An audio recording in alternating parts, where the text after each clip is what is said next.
Titi, I believe we're giving people time to come in. When do you want us to start? 11:05? Okay.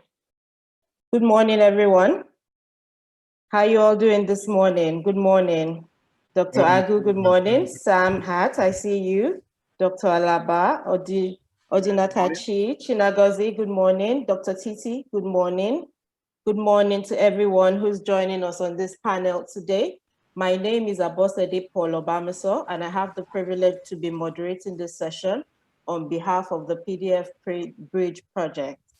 Thank you all for joining us. I'm giving 1 extra minute just so that people can settle in. We'll take off at exactly 11:05. It's 11:04 now. Welcome, everybody. Good morning.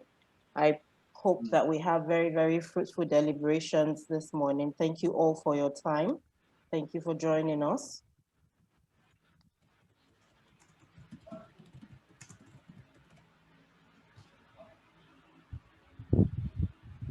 Just while we wait, just some housekeeping. Please, can we all put our phones on silent? Please, can I crave your indulgence that we all please be on first name basis just for the period of this session so that it helps our flow. Can we please just raise our hands with the raising hand tool if we have questions? And can I please ask that all our participants should please keep their questions coming in our Q&A box. We will be curating those questions and trying to do justice to them. Hopefully, if we're able to make good time, we will take some spoken in questions, but in the meantime, please write in your questions so that we can do justice to it. Can our panelists also in the chat box, can you please put your contact details or either your Instagram, your WhatsApp, your LinkedIn profiles so that people can reach you after this session? Because as we all know, these sessions are also networking sessions.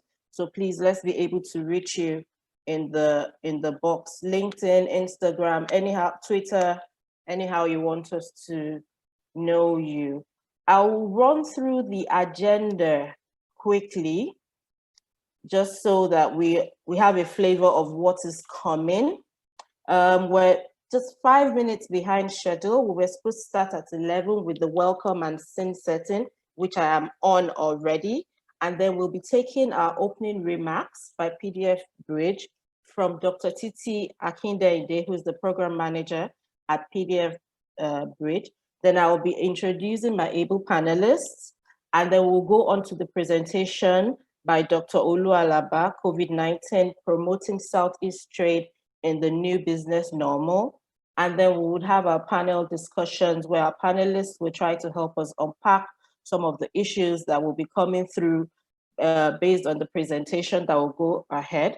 And then we'll take audience participation, questions and answers. Like I said, please keep your questions coming in, and then we'll have a wrap-up session, and participants will please fill up the feedback form for us. Closing remarks by Titi Ojo of PDF2 as well. and then we'll close up the event hopefully by 1 p.m. So that's our schedule for today. Once again, thank you for coming. Okay, so let's go right into it. Thank you, our panelists. I see your addresses scrolling in already. So 2020 has been an interesting year. You will all agree with me. It's been a year nobody could have planned for. It's been a year that business and individuals have been through a lot, and it's been a lot of adjustment on all our ends.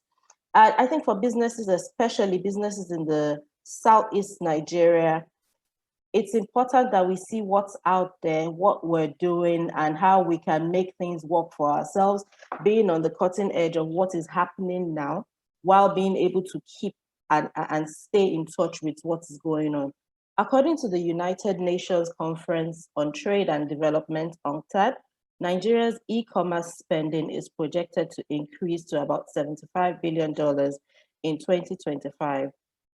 And the platforms created through support of service infrastructure pillar will play a very important role in this projection.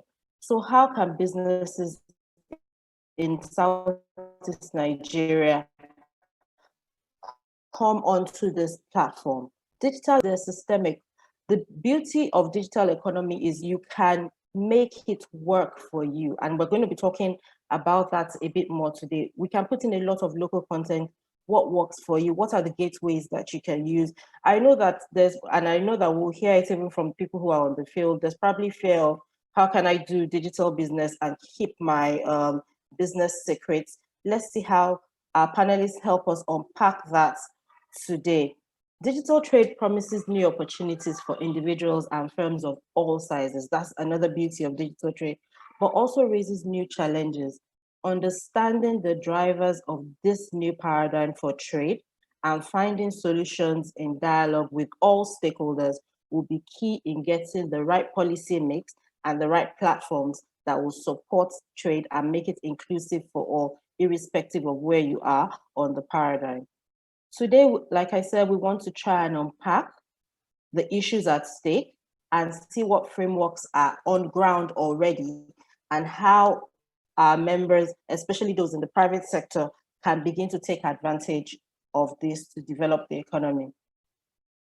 The second quarter report by the National Bureau of Statistics for 2019 showed that digital trade contributed an impressive about 14% to the gross domestic product of Nigeria. So it is not something to be sniffed at. There's something for all of us to come in. I will now introduce Dr. Titi Akindende, the program manager at PDF Bridge, to please give us our opening remarks. Thank you very much, Dr. Titi. Good morning. Thank you very much, Abosade. First of all, I want to say a big good morning to our distinguished panelists. I just wanted to take this opportunity before I go into speaking to thank you all for making the time today to join us in this dialogue. I hope you're all here, but I will recognize the presence of our panelist, Mr. Don Ebube Ogu, who's the MD Tiger Foods Limited. There's Daniel Chinagazi, who's founder and CEO of Innovation Growth Hub. Engineer Henry Nduka Awurego, who's the Director General, Southeast Chambers of Commerce, Industry, Mines and Agriculture. Dr. Agu Collins Agu, Director of Corporate Planning and Strategy at NITDA. We also have a representative from Flutterwave, I believe, and our very own Mr. Sam Hart, who's Director General of the Abia State Marketing and Quality Board. So welcome everyone. Day one. I'm very pleased that you're all here this morning. Welcome, distinguished ladies and gentlemen. All protocols now duly observed. I welcome you all to today's important discussion. Today is an opportunity for the best business minds in this region to interact and hopefully proffer suggestions on how SMEs in the region can best participate in digital trade in order to improve their exports, especially as we all grapple with the impacts of COVID-19. The COVID-19 pandemic has changed the way business is conducted globally, thus necessitating a new thinking on market access and competitiveness of the southeastern industrial city and hubs. Digital trade and e-commerce have grown significantly through this year's challenges and are fast becoming a dominant way of doing business. It has become the mainstay of connecting businesses and consumers globally, diffusing ideas such as we're doing today, and technologies, and facilitating the coordination of global value chains. Digital economy and e-commerce are now part of the considerations in the AFCFTA Phase 2 negotiations. So as you can see, it's become extremely important. The AFCFTA, which is now awaiting ratification, provides a door of opportunity for Nigeria to trade within the African region and beyond with ease. Nigeria and its industrial and trade hubs, such as we have in the Southeast, must therefore be well prepared to ensure maximum gains from the Continental Free Trade Agreement. This second Southeast Regional Dialogue builds on previous effort under PDF2, which is the precursor program to the PDF Bridge program, and bearing current context of COVID-19 in mind, will focus on improving market access through digital trade. Today, we hope to equip MSME exporters with the knowledge and skills needed to participate in digital trade effectively, thereby enhancing their competitiveness in international markets. Discuss what the public and private sector should do to maximize the market access benefits of the AFCFTA, leveraging on digital infrastructure. And thirdly, we aim to discuss the approach to deploying digital systems for market access in the Southeast post-COVID-19. It is therefore with great pleasure that I warmly welcome you and wish you all very fruitful deliberations. And once again, I greet you, Non and Mama No. Welcome, everyone. Thank you. Dalu, Dr. Titi, thank you very much. Thank you for the Igbo flavor. Thank you so much. So, okay, I will be introducing our very, very diverse and diverse panelists right now. So we know who's going to be engaging with us today. And in no particular order, I will be starting from Dr. Agu Collins Agu, who is joining us today. You're welcome, Dr. Agu. He is the Director of Corporate Planning and Strategy at the National Information Technology Development Agency, NITDA. He is a strong proponent of open source technology, indigenization, and adaptation of technology, and he has many years hands-on real industry experience in upstream ICT products design and development. He has worked as a design engineer for Kharkov electrotechnical equipment plant in Ukraine, and it was responsible for the modernization of railway systems. And he was also the general manager at Ajaokuta Steel Company under Reprom Limited that saw to the reactivation of the steel complex after more than 15 years of redundancy. He has been nominated for several national assignments, such as a member of the Technical Working Group for National Integrated Infrastructure Master Plan, a member of the Ad hoc Committee on National Economic Council of Crude Oil Prevention and Control. Thank you, Dr. Agu, for joining us today. Next, we have Sam Hart, is a lawyer with specialization in environmental law. He has had extensive experience in the public sector at federal and state levels, working in the past 17 years as aide to 3 successive governors in Abia State, serving at different times as speechwriter, chief press secretary, and director of protocol. He is currently the special advisor to the governor of Abia State on communications, speechwriter, as well as the Director General of the Abia State Marketing and Quality Organization. In his current role, he picked up the desire of his principal to promote advocacy for locally made goods and drove the conversation for #Made in Aba. The project has led to over 5 billion naira in direct orders coming into Abia State in the past 5 years, and the embrace of the conversation by the federal government of Nigeria, which has through policies and visits recognized Aba at the highest level as a critical component to the strengthening of the Nigerian economy. Next, we have Engineer Henry Nduka Awuregu, who is the Director General for the Southeast Chamber of Commerce, Industry, Mines and Agriculture, Director General, Enugu Chamber of Commerce, Industry, Mines and Agriculture, and he previously served as the Director at Aba Chamber of Commerce, Industry, Mines and Agriculture. He is a graduate of Production Technology, Faculty of Engineering and Technology at the Nnamdi Azikiwe University, and has also a Master's in Environmental Technology. Is a professional member of the National Industrial Safety Council of Nigeria, as well as British Project Professional Society. He is currently serving as Enugu State Government as a member of the Enugu State Committee on Privatization and Commercialization. He is also on the steering committee of the Enugu State Appeals Project. Thank you, sir.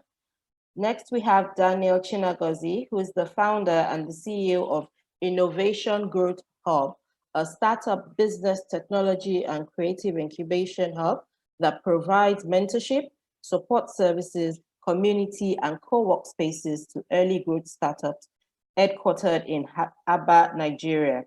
He is the CEO of PalmNet Consult Limited, an enterprise development training and consulting firm that provides training and support services to businesses across Africa. He has personally trained 11,210 intended entrepreneurs and has raised 1,386 entrepreneurs running their own businesses. He is on the board of a number of MSMEs and AfriLab Association of Hubs across Nigeria. He describes himself as a clear description of Aba to the world. You're welcome, Daniel. Don Ebubeogu is the MD Tiger Foods Limited. He has held this role since 1996 till date. He was president of the Onitsha Chamber of Commerce between 2017 and 2019. He is a member of the American Spice Trade Association, the Institute of Food Technologists in Chicago. He is a member of the American Institute of Baking, Nigeria America Chamber of Commerce, and the Onitsha Chamber of Commerce. You're welcome, sir. You will agree with me that on this panel today, we have people who can help us shed light based on their experiences of where we're going with digital trade in Southeast Nigeria. They've all been in the trenches, either on government side or either as private sector actors. So we will be very interested to hear from them and take their recommendations on board to see how we can improve trade in the region. Thank you very much to all of you panelists. Straight away, we'll be going into the presentation by Dr. Alaba, and the title of the presentation is COVID-19, Promoting Southeast Trade in the New Business Normal. Dr. Alaba, please.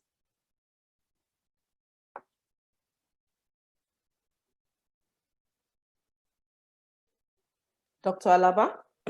Thank you so much for inviting me to present. I'll be sharing my screen shortly. Sorry. Okay.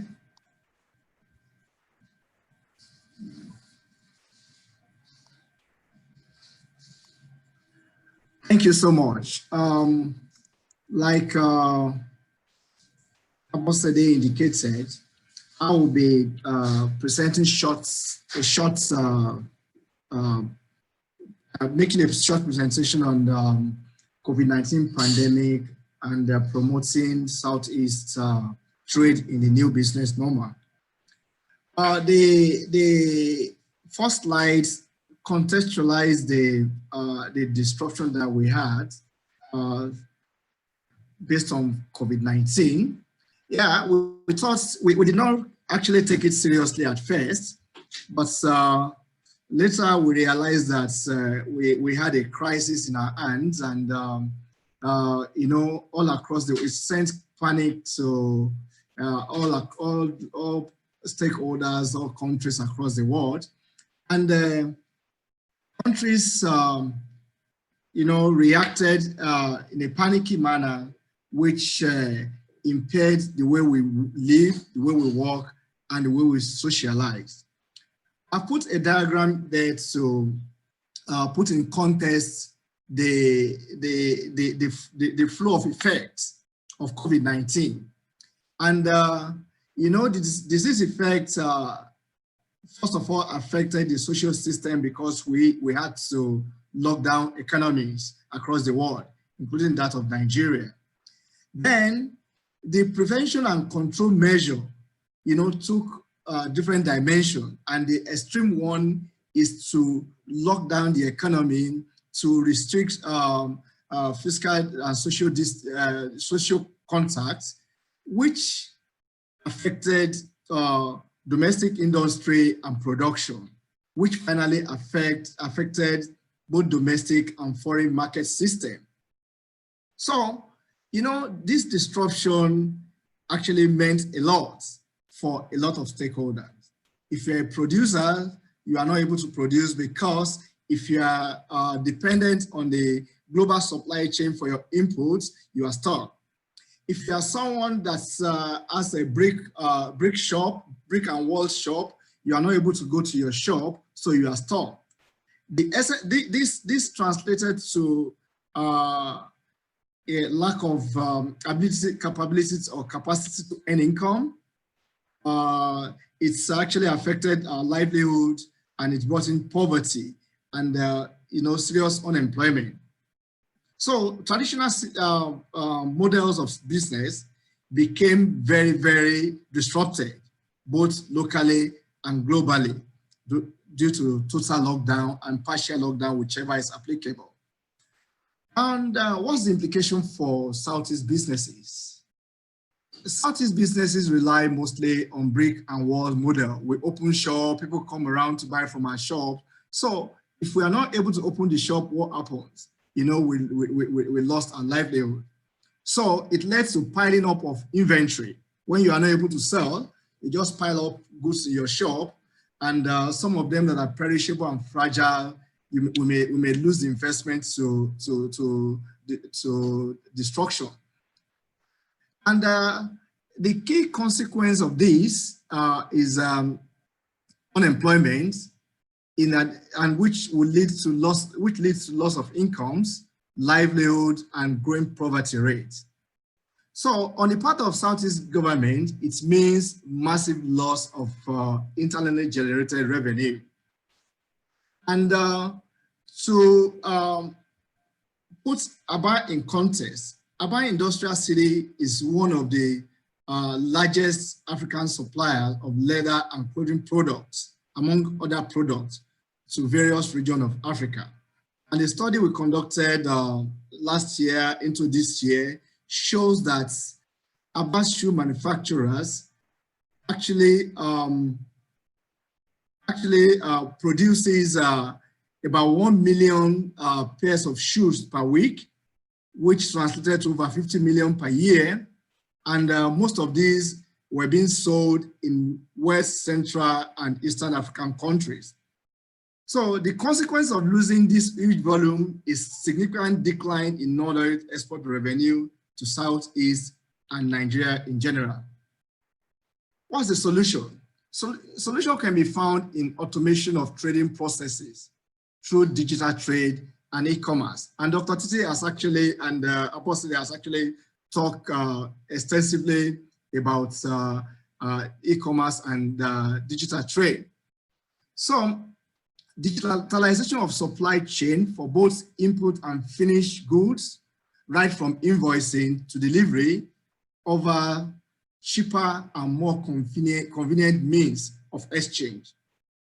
Digital trade and e-commerce provide opportunities to reach new and more distant markets without physical appearance, which is a good thing. It means expansion of businesses beyond what we do traditionally. And there are two different models, distinct models applicable in e-commerce and e-business. One is a specialized marketplace where people put a marketplace together and small, medium, and micro businesses subscribe to that platform at a very reasonable rate. And example of these are Konga, Jumia, Gigi, Udala, and Co. Then the second model is businesses owned or adopted electronic platforms, including own websites, social media, Facebook, Instagram, and Co. And both marketplaces create electronic ordering windows where items for sales are electronically displayed or well described with information on how to order and payment options. What are the connected opportunities that exist in this new normal through e-commerce and digital trade? The diagram I've put there shows the flow from consumers or customers to e-commerce platform where you order your goods, and then use payment system, like Flutterwave. I know they are here, they will discuss that. Payment gateways, which connects directly to the bank to pay, and then ordering from maybe the seller's warehouse or maybe warehouse of the platform owner. So, and then there's opportunities in shipping the goods to the consumer. Each of these actually provides opportunity for investors to invest and make money in this new normal. So it has actually created a new economy, which is huge, which is massive, which both government and private sector can take opportunities of. What are the opportunities in digital trade? The first is creation of marketplaces, which large firms like Jumia and Konga are, operating to accommodate thousands of MSMEs at reasonable price. Warehousing facility provider, also they have a stake and they have opportunity to make money. This is where documentation and processes are completed and shipping of goods are done. Also, shipping and related logistic provider, also they have opportunity here, both large scale, both multinational, and both small bikers that, someone can just buy 6 bikes and link up with some suppliers, and you are in business. Also, we have payment system like fintech companies that manages the smooth running of payment gateways. And here we have Flutterwaves, we have Paystack, we have SME Ops and Co. To facilitate your payment gateway. Then there's opportunity for internet service providers, website designers, data providers in this new normal, for their businesses to boom. Then there are other connected services, power provision, rail, road, and air transportation. All of them, they have role to play, and they have they have benefits and opportunities to cash on in this in this new environment. What are the recommendations quickly? The new normal is pregnant with abundance of opportunities, which businesses, chambers, and the government must be quick to grab. One, Southeast chambers should galvanize various actors and equip them with knowledge of abundant opportunities in the new normal. Two, Southeast governments must create enabling environment for investors that are interested in providing digital business enabling facilities. Three, businesses should be encouraged to bear initial cost of migration onto a digital platform, given its medium and long-term benefits. The final one is for the government to be ready to support automation of Southeast trade to properly mainstream the region into the global northern market. And there I say thank you very much. Thank you, Dr. Alaba. Thank you very much. I take away some things from what you have just said to us. That is, we can't ignore digital trade, especially with COVID-19. There's no running away from it. We just have to find what works the best for us. Enabling environment, cost of migration in your recommendations. And this helps me to segue nicely into the panel session. Let's talk about what is an enabling environment. Dr. Alaba, please, can you stop sharing your screen? Thank you, sir. I'm trying to do that now. Okay. I'm actually trying to enabling do that. Environment. I know that we talk about that a lot, but what does it mean for the business in Southeast Nigeria? And I'm going to be starting with my able panelist from NICDA. Sir, Dr. Aglu, can you tell us a bit about what's available in terms of an enabling environment for bringing on board digital technology for the average trader, business person in Southeast Nigeria? Thank you very well. Thank you very much for having me. On behalf of my boss, the DG of NIDA, Kashif Inoa, I want to really thank you for this wonderful program that you have organized. And coincidentally, I'm actually from the Southeast, obviously. I'm from Enugu State myself. Yeah. And so I'm so happy that this discussion is actually going on because Southeast has been really lagging behind when it comes to ICT, as a matter of fact, which is quite surprising. I've had that discussion several times. Even when I met with the governor, I mentioned a couple of things. So I'm quite excited that I'm given this opportunity to share, some of the ideas and some of the activities in, we're doing in NIDA. Let me start with a fast introduction of my agency. NIDA, which is National IT Development Agency, is an IT regulator and developer, across both private and public sector. And just a compressed mandate. Also, we carry out advisory services.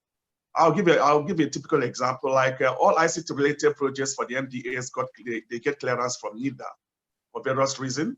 And that forms also part of this discussion. One is that we want to have interoperability across board to promote e-governance and then higher automation. Again, is to have latest technology, or what we call the value for money, so on and so forth. So let me just go straight to one or two points I want to make now. We all understand that ICT is an enabler. Okay, ICT is a means to an end. It's a tool that we utilize to carry out automation. The last presenter, he had a wonderful presentation, which I'm quite thrilled with. He mentioned about automation of trading, digitalization. So this is where ICT actually, comes in.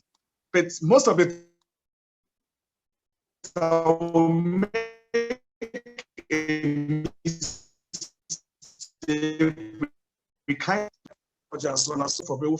very, very important that drives all this technology, the issue of power. I feel one of the enabling environment to me should be an environment where we can have a source of power. This part of the world, we're so blessed that we have a high insolation, we're at the equator. So what our advice, which I've been actually propagating, is there should be a law made that any strategic project across Nigeria, not only Southeast, should incorporate a renewable energy system.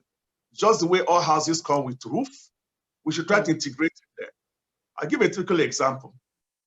In Enugu State, to have Oboete market. Why can't you put solar panels throughout, with a distributed energy system where they can have a source even to power their computers, even a source to charge their phones. So for me, an enabling environment is an environment that has a reliable energy system to power this technology. And also an enabling environment is an environment that has the equipment, or maybe use the word, the equipment and tools that are needed for the trade, and again, what we call the human capital is key, because if you have all this without having a human capital, it becomes an issue. And that is where digital inclusion comes in, where we need to develop capacity, for people to be able to utilize some of these digital tools like, your phone, your computer, how do I browse, how do I transfer money? Because just as the last presenter mentioned, COVID-19 has really created a serious paradigm shift. It's difficult to come back to what it used to be. But the good thing about it is that it has accelerated, how do I put it now, digital inclusion. The whole project of digital inclusion has been accelerated. What was planned for maybe 10 years now is being adopted and then implemented now, which is a very good thing. So for me, is the human capital is very, very important. So I'm happy that the hub from Aba is here. I think they're doing a lot of work in critical spaces where they train people. Again, if I could mention again, is also logistics, part of the enabling environment. When the internet was first introduced, 3/8 computers had like 275,000 processors. Today we're talking of a Core i7 with over 2.27 billion processors. So within 30 years, you can see how the technology terrain has changed, and that has actually facilitated the reduction in cost of ownership. So as the technology is improving, the cost of ownership is going down, which most of you will attest to. How much you pay for phone now and how much you used to pay before. So the issue of logistics is very important, because when the internet came, the boom started, people are saying that there will be a disruption in the postal services, that as a matter of fact, there will be no post, only to find out the opposite, that it actually accelerated and empowered the postal services because of the parcels that are being shipped or whatever. So part of the things that are very, very important is that, and for my Ugon local government, how can I ship my palm wine to Abuja? Is there any logistic infrastructure that is very, very reliable, that can be on time, that I can push some of these things to? Then a couple of things I would like to mention is the Aba. I'm very, very proud of Aba. I think Aba is one of the industrial hub of the Southeast. Shoes and bags. Automation of processes starts from the manufacturing phase. That's from the manufacturing phases where you have to implement all the necessary strategy for automation. The Aba traders, for example, that falls within the category, part of our mandate in NIDA, because we cannot advancing services. They could integrate some of these emerging technologies into their manufacturing process to facilitate automation and digitalization. For example, shoes. I have 1,000 shoes in a warehouse. How will I know every day how many they are left there? How will I know when they spill free, when they short in stock? That is where technologies like RFID comes in. RFID technologies can be embedded into some of these shoes, can be embedded in the bags. So if I have 1,000 bags in a truck, I don't need to have a manual counting. RFID does the whole counting. At the supply part, at the customer reception part or warehouse, we can also cross-check, the quantity of shoe that is supplied automatically without relying on a human being. And again, it automates the whole system, creates transparency, and increases efficiency. So let me stop at this point for my other colleagues to make that contribution. Thank you very much. Thank you, Dr. Agu. Thank you very much. Very important takeaways: logistics, power, hand-holding. I will come back to you with some questions about the job creation, the NIDA Job Creation Hub, and how they can actually handhold these businesses. But I'll go now to Mr. Henry Unduka, just to hear what the appetite is for embracing technology in the Southeast. Because when we look at the demographics, the people in this ICT digital world fall in the youth category, which might not be where the businesses, the business owners, the people who can make decisions in businesses actually fall. How are we trying to bring together that generational differences in our businesses to see that there is actually acceptance and the willingness to take on ICT and digitalization as part of new business? Mr. Henry Nduka, please. Thank you very much. Good morning, everybody. Good morning, sir. Yeah, thank you so much for having me. The enabling environment, as enumerated by Dr. Ago, is quite acceptable, and I believe that that's the truth of the matter. We're talking about the appetite. Yes. First of all, we all know that our people are enterprising in nature. We have the human capital. I'm so glad that one of our role models in terms of business, especially in digital business, is also here in the person of the past president of Onitsha Chamber of Commerce, Don Ebubog, and also Sam Hart. The truth is that looking at the Southeast, I tend to say thank God for COVID-19, because COVID-19 actually is not just a disadvantage to us. It brought a lot of advantage because we are now pushed to digitalize. Look at the way we are having meeting now. It was not, nobody could have thought of this, especially in the Southeast region. And Southeast Chambers of Commerce, where I serve as DG, we are already taking steps towards this direction. But what I have to say here is that there is need for change of mindset. Not just that the situation of COVID-19 is forcing everybody to digitalize, but there is still need for change of mindset. Without this shift, this mind shift, nothing will be, because even as we speak now, people are still building markets, people are still pushing for how to import and export using the traditional method. A lot of businesses are yet to come into the cyberspace. A lot of huge businesses, export products, are still toying the traditional medium. And so that need for mind shift is very critical. And it will not just happen automatically.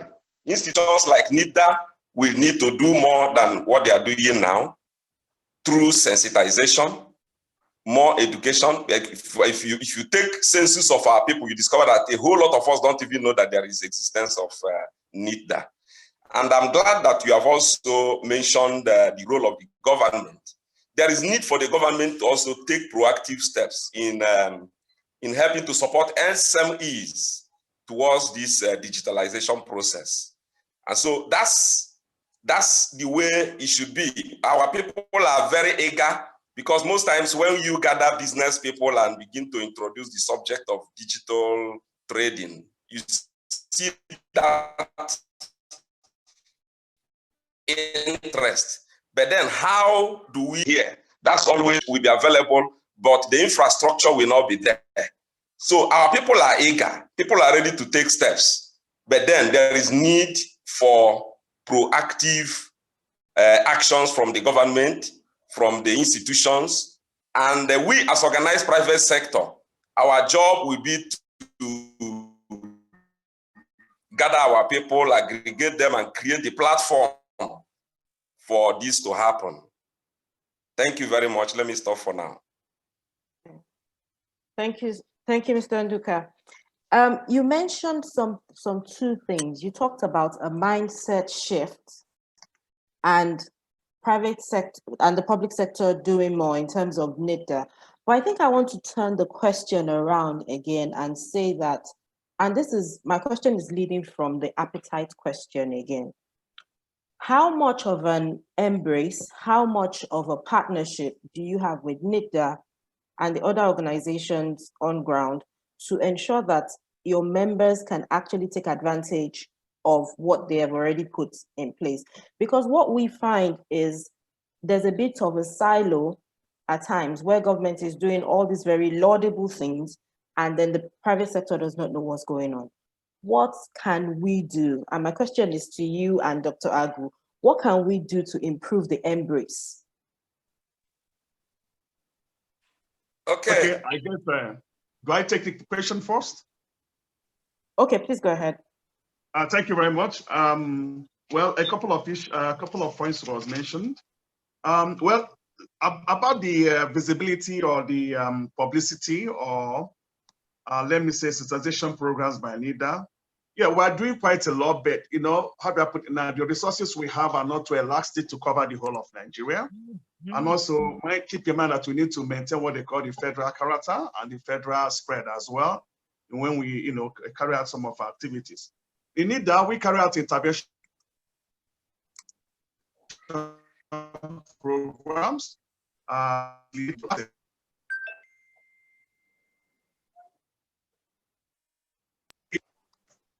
They actually you know, pushed up to the grassroots. And there's such things as Digital Job Creation Center, which the moderator mentioned, and so on and so forth. Let me go straight to Anambra State. Not quite long, we had a visitor. We have an official delegation from Anambra State. From Anambra State IT Development Agency, just like in NIDA, their states, they paid a visit to NIDA where we have some interaction with them, where they come up with some of their, you know, some of their requirements. Because all we did in NIDA is we facilitated the council passage of a law that every state should have its information technology development agency that will act as a desk to interface between them and NIDA, you know, and most states are already coming up with that, and that actually aids and reduces these issues of silo. And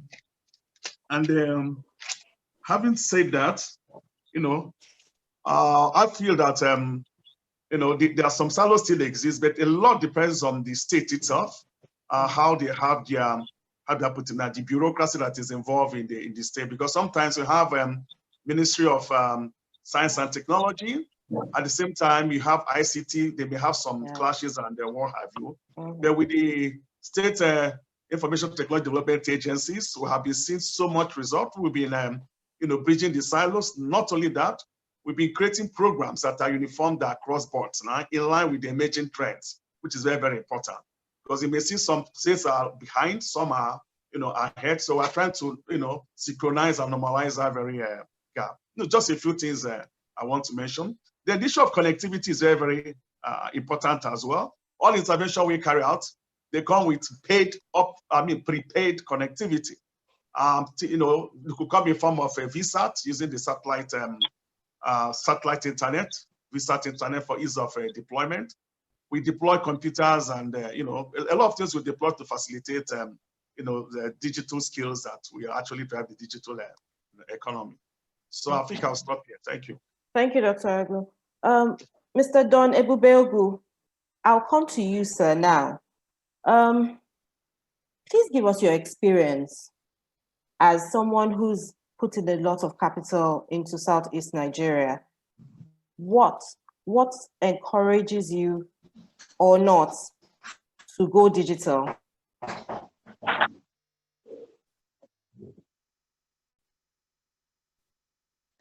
Please unmute yourself, sir. Please unmute yourself.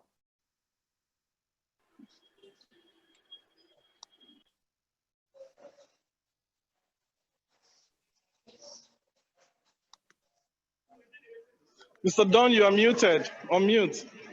Okay, I've done that. Okay, all right. Okay, thank you. So, thank you for the question, which I wasn't expecting a very hard question like this. For what actually pushed us into digital business, let me put it that way, is a necessity.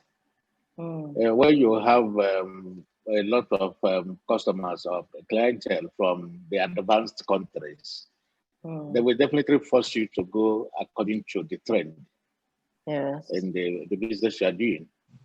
And we found ourselves in that situation where we have to rely on technology to do a lot of our businesses with our foreign partners. And over the years, like I discussed with somebody just yesterday, I said I had a customer I have not visited in the last 5 years.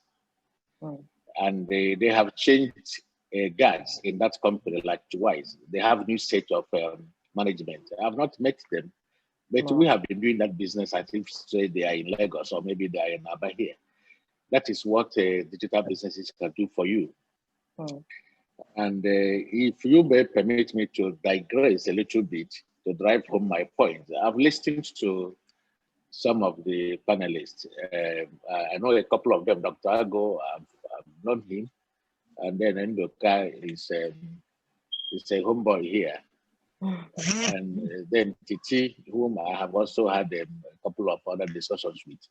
So it is always good for us to share these ideas with ourselves and then with the audience that will be listening to what we are saying.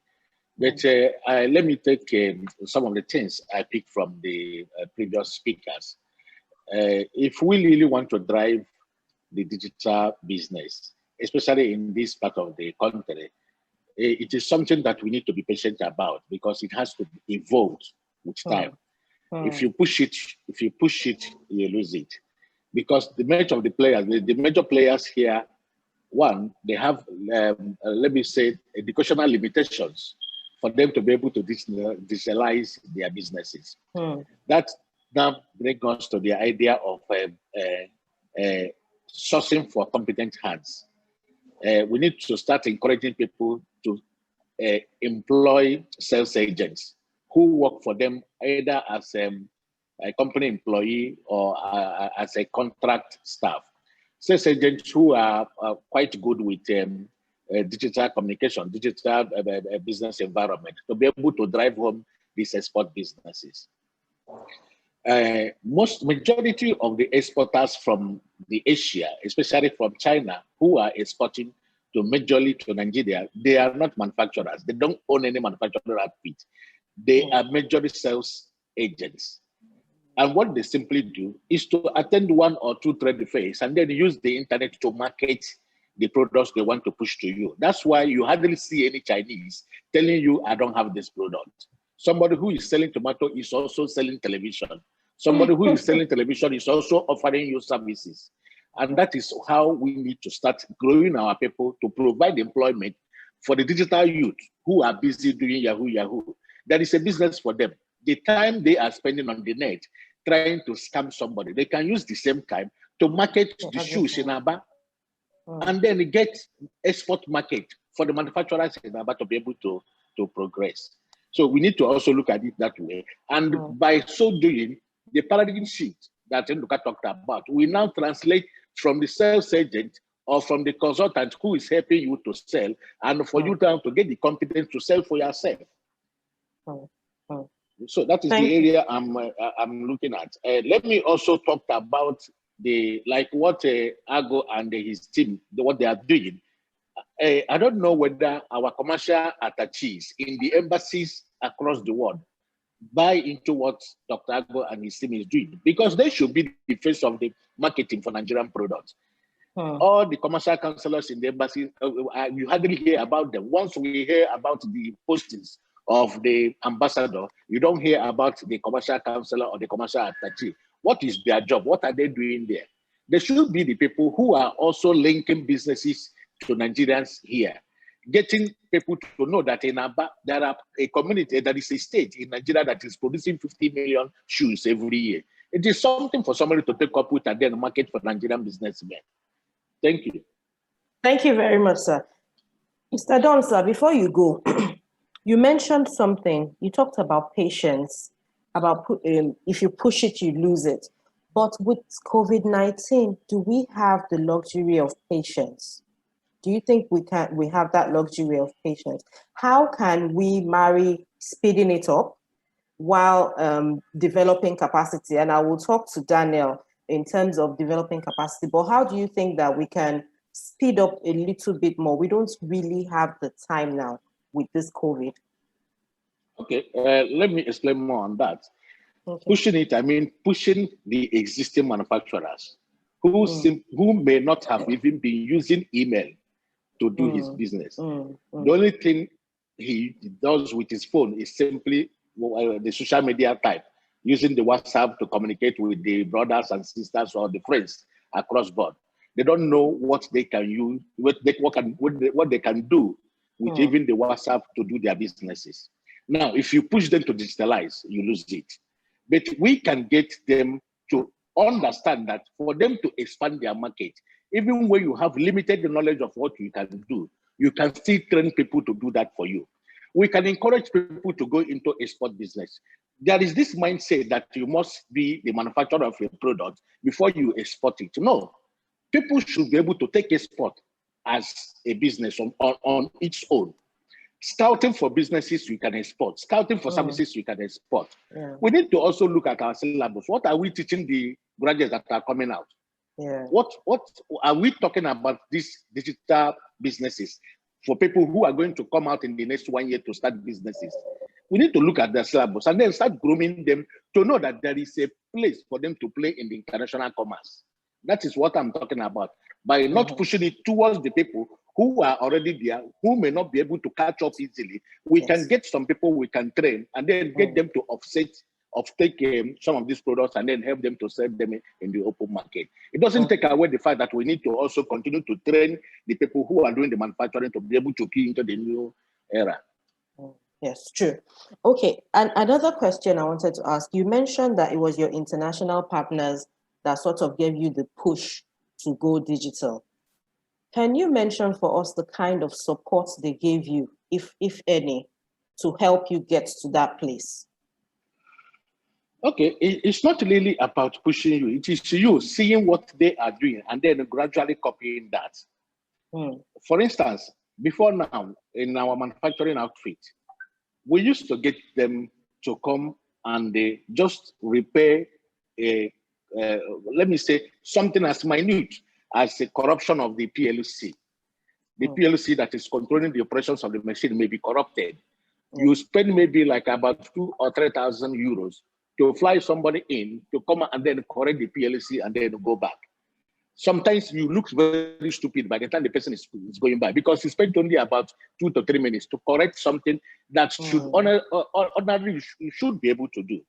Now, what we are now doing is anytime we are going for the replacement of any of the machines, we try to look at machines we can be able to connect through the internet to our supplier, the manufacturer of the machine, so that if there is a problem from their office there, they can rectify that without flying into Nigeria. So I don't need anybody to teach me that because I need to look at my costs and then get involved in the way my operations are being run. So those are which saves you cost as well. It saves a lot of time and then also give you competence. Because once you are following up what they are doing, you are developing your technical know-how, which ordinarily you shouldn't have come across in the school or any place. Yes, thank you very much, sir. Very enlightening session. Thank you very much, sir. Okay, Daniel Chinagazi, I'm going to come to you. Don spoke about capacity, one. He also spoke about being able to recruit people who can quickly get on board with these digital skills. Daniel, can you talk us through what's available? Okay, thank you, everyone. For me, it's a privilege we're having this section, and then we're having it strongly focused on Southeast. You know, the truth is that when we don't know what is available, there's a lot of jumping around that happens. You know, within the last 3 years, we have focused. When we started as Innovation Growth Hub in Aba, first of all, what we wanted to do was to use technology to grow small businesses. That was our focus, because we've seen what technology can do to businesses. We've seen, in my former life, I lived and worked in Lagos tech ecosystem, and then I decided to come back home and do something in the Southeast in the tech space.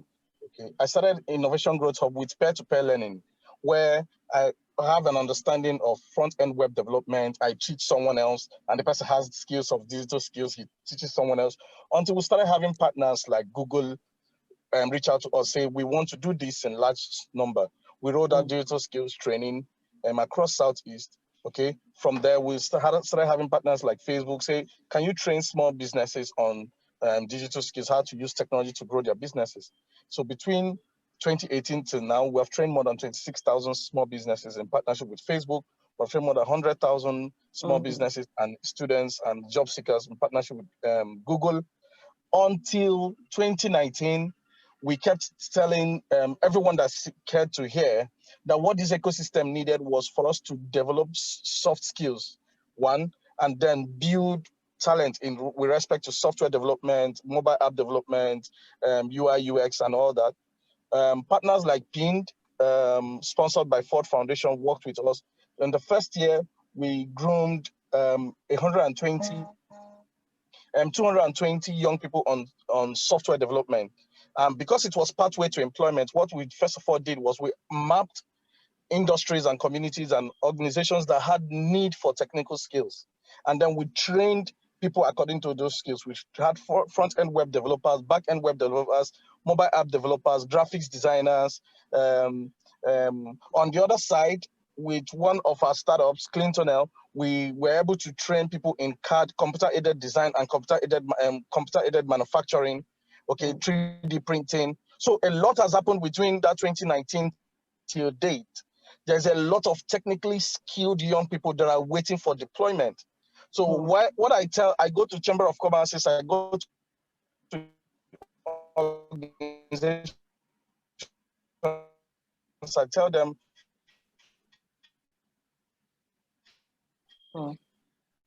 give us these technical skills we've been building pool between Clinton and IG Hub and other really skilled young people and counting, and we are ready to do more because of this COVID thing that happened, this NSAS protest that happened, and the state governments have started thinking of how do we engage more young people. I did a presentation to Abia state government, and they told me they want to work with us to train 2,500 young people because they've seen the results. The young people we are training, the only thing is that the companies in the Southeast are not engaging them.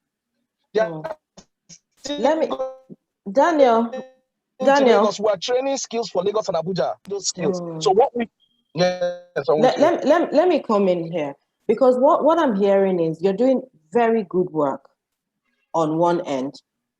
The people who need it, like Don Ebubegu described, they're on one end. NICTA and other government agencies are on one end. Yes. How can we build an ecosystem that actually works? Because I see the fire, I've read your profile, you're doing a lot of stuff. You have people who are ready to deploy. But these businesses, a lot of them don't even know what you're doing. Yes. I plan to do exactly what we are planning to do in November. In November, we are planning a job fair where we're bringing all these young people with their various skill sets and all that into a room, and then we are writing to which Uncle Sam is helping us.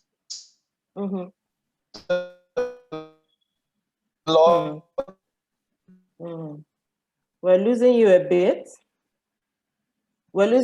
I think just to give your internet, time to. Is helping us a lot to bring people from the community. We're reaching out to Aba Chamber of Commerce. So I'm reaching out 210 emails, skilled people.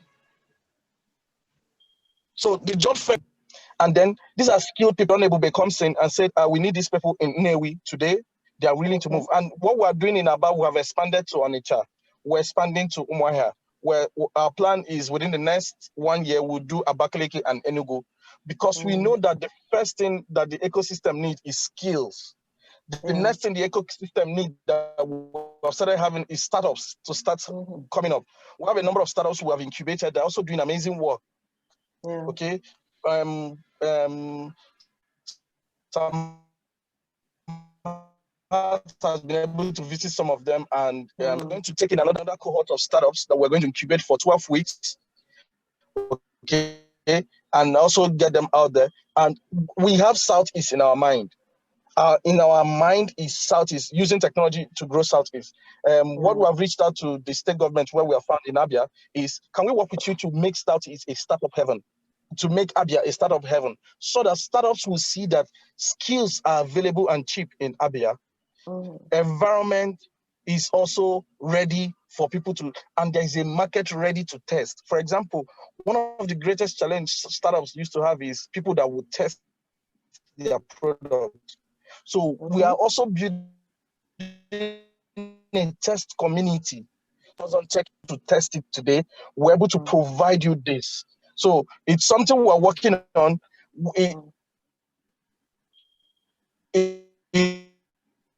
It's not, we know result will not come immediately. We even talk about it, but we want to see startup technology grow small businesses in Southeast. So a lot of small businesses have started catching it up.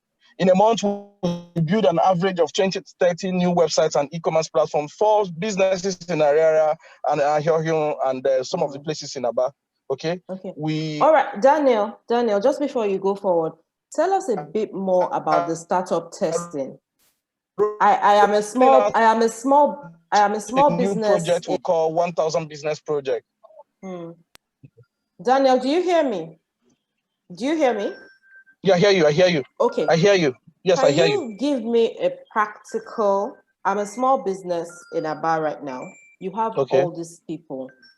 Do you approach me, or what's the platform? Because remember we talked about reticence. Yes. Some of the speakers that have spoken earlier talked about reticence.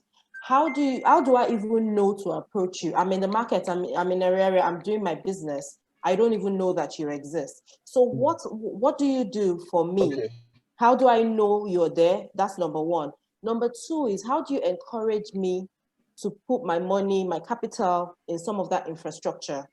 So just walk us through that process.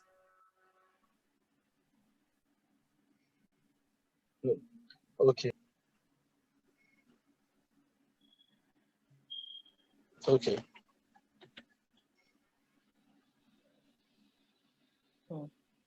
Okay. Number one is that people in they know, because we walk into their shops. Like when we were doing Google My Business, we were literally going to people's shops to help them come up on, be listed on Google, because it has their visibility. So we're rolling out a new project in November that is called 1000 Business Project. We're using case study for Aba and Onitsha. Yeah. This project technology can do for their businesses that if they are interested, they pay us a discounted amount of money to build a website or e-commerce platform for them and manage it for them for 1 year at a very little fee. Okay. Yeah. If we are building and handing over to you 50,000 naira, if we are building and managing for you 100,000 naira. But if you don't want to pay, we build for you a profit from any, we make 20% of any amount that is additional we sold online. So if we sell any product for you, that you pay or we pay, we cover the cost, and then we promote your business. So we're targeting 1,000 business in a period of 100 days. Okay, it's 100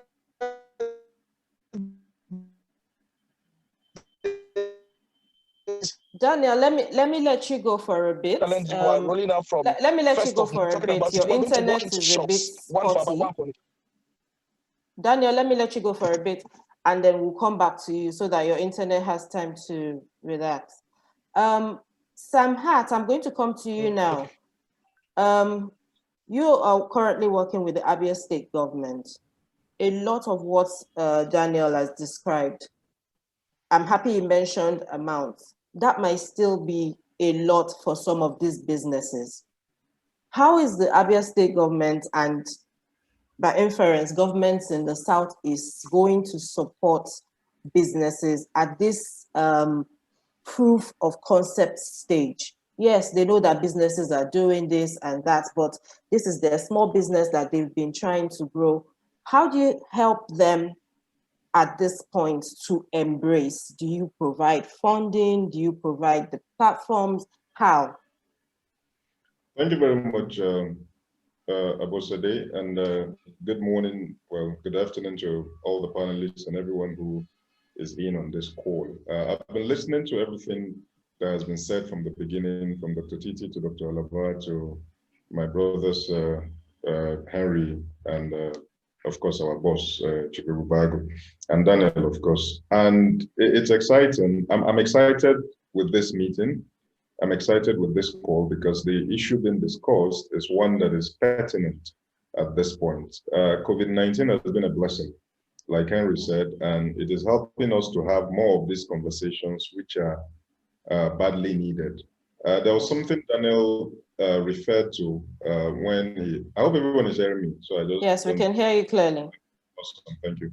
There was something Daniel mentioned when he was talking, and I believe that we need to understand the roots of a problem before we can even get to the solution of it. Those who are medically inclined will tell you that a proper diagnosis is a sine qua non to properly treating an ailment, as it were.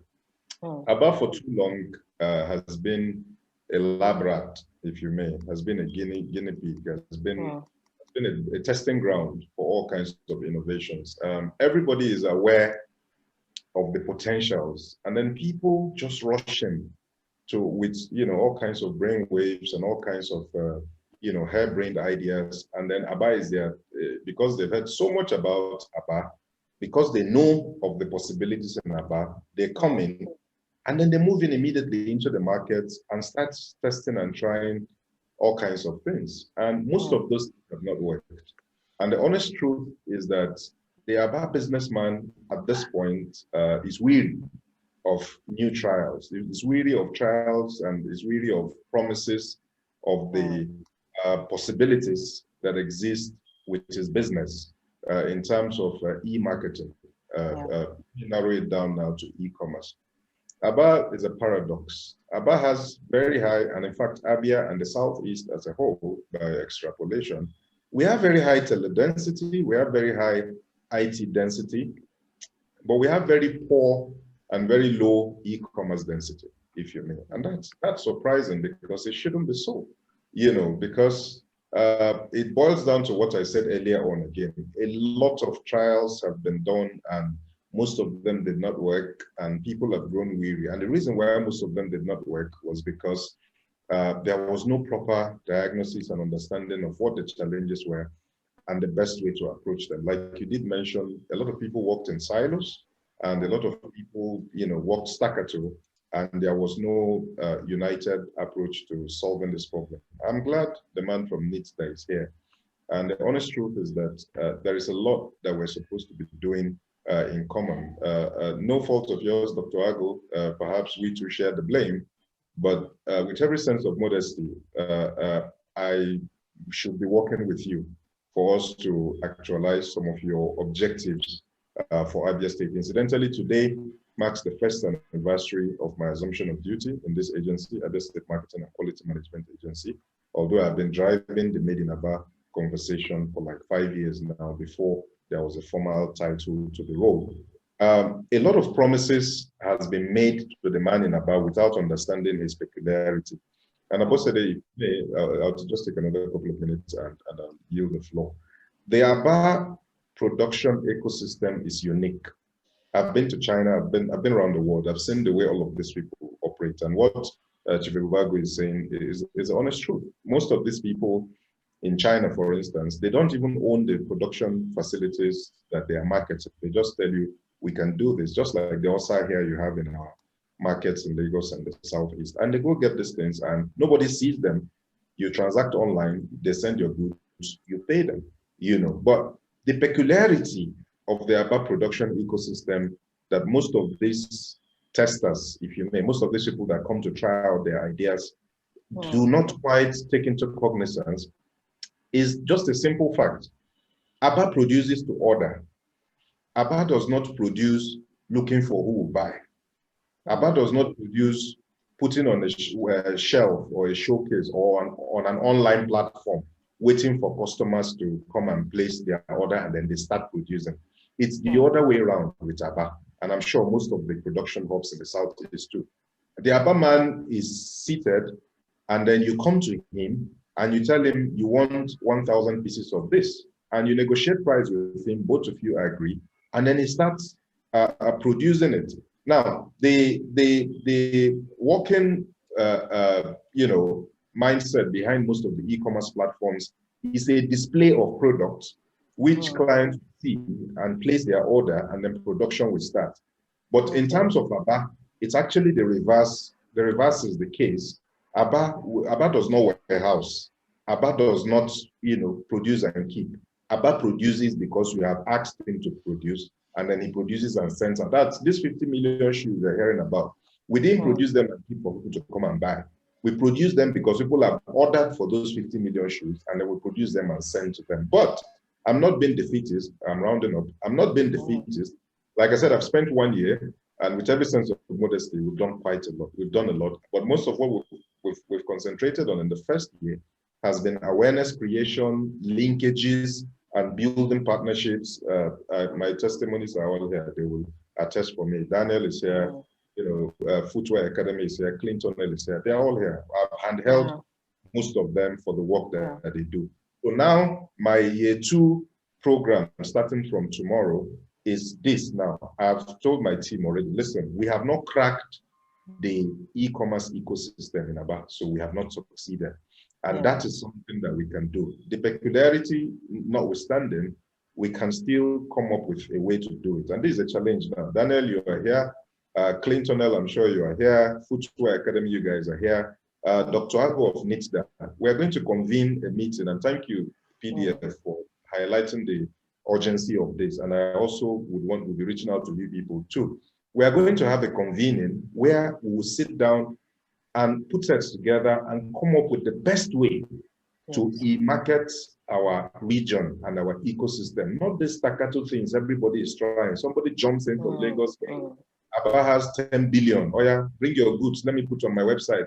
Come and pay. Some of these businessmen paid, and they didn't see commensurate returns. And if you go to them now, they're not even listening to you again, because 100 people have come to them in the past to tell them that they can make 10 billion in 2 months if they put their stuff online. And they've paid 50,000, 20,000, 100,000. And they are still selling to the people they've been selling to 100 years ago. And that's another thing. The Aba man has been doing this for years, and he feels that he's successful with his method.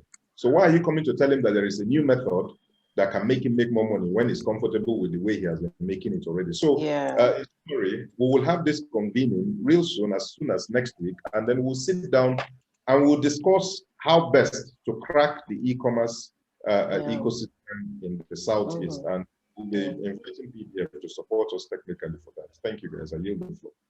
Thank you very much. And you actually went right into what I wanted to say, that we're all here, we're all stakeholders. These meetings need to happen, and beyond the meetings, then taking it forward in terms of implementation. So I'm very happy that you have already made that call. Everybody needs to actually sit down together. And the beauty of the digital experience is it can be localized for what works for you, what works for the Aba cluster, what will work better for them, because like you said, it's a different dynamic over there. So the importance of a proper connection cannot be overemphasized. A proper connection that brings all of the stakeholders to understand, because just looking through the NITSDA website, there's a lot that they're doing. Looking through the Ministry of Commerce and Digital, there's a lot that is economy, there's a lot that is going on. But like we said earlier, there just seems to be that disconnect. Everybody is doing good work. I mean, look at what Daniel describes. If listening to Daniel, reading his profile alone, you feel like Aba is right there. But that means that something is not coming together. Something, the embrace is not strong. So I think that's what this ecosystem needs to develop is, okay, so how can we make it stronger? And then you talked about inventory and payment platforms. We were unable to bring Flutterwave, but we have someone from Paystack here to talk to us about payment platforms. Mr. Princely Okere. Mr. Princely Okere, can we hear you speak? Please unmute yourself. And Mr. Princely Okere? Yeah, hello. Good morning, okay, thank you very much for joining us. Can you give us a 1-minute profile of yourself, and then just tell us how the Paystack platform can support businesses in Southeast Nigeria to do more of digital entrepreneurship? Thank you. My name is Prince Sam. I'm an ICT expert. I'm a programmer developer. Now I install payment gateway for businesses, and I have a partnership with Paystack. And I think being in the ICT sector for a very long time, I realized there's an issue that a lot of businesses have. I think one of the issues that the businesses have is a need to serve clients on a massive scale.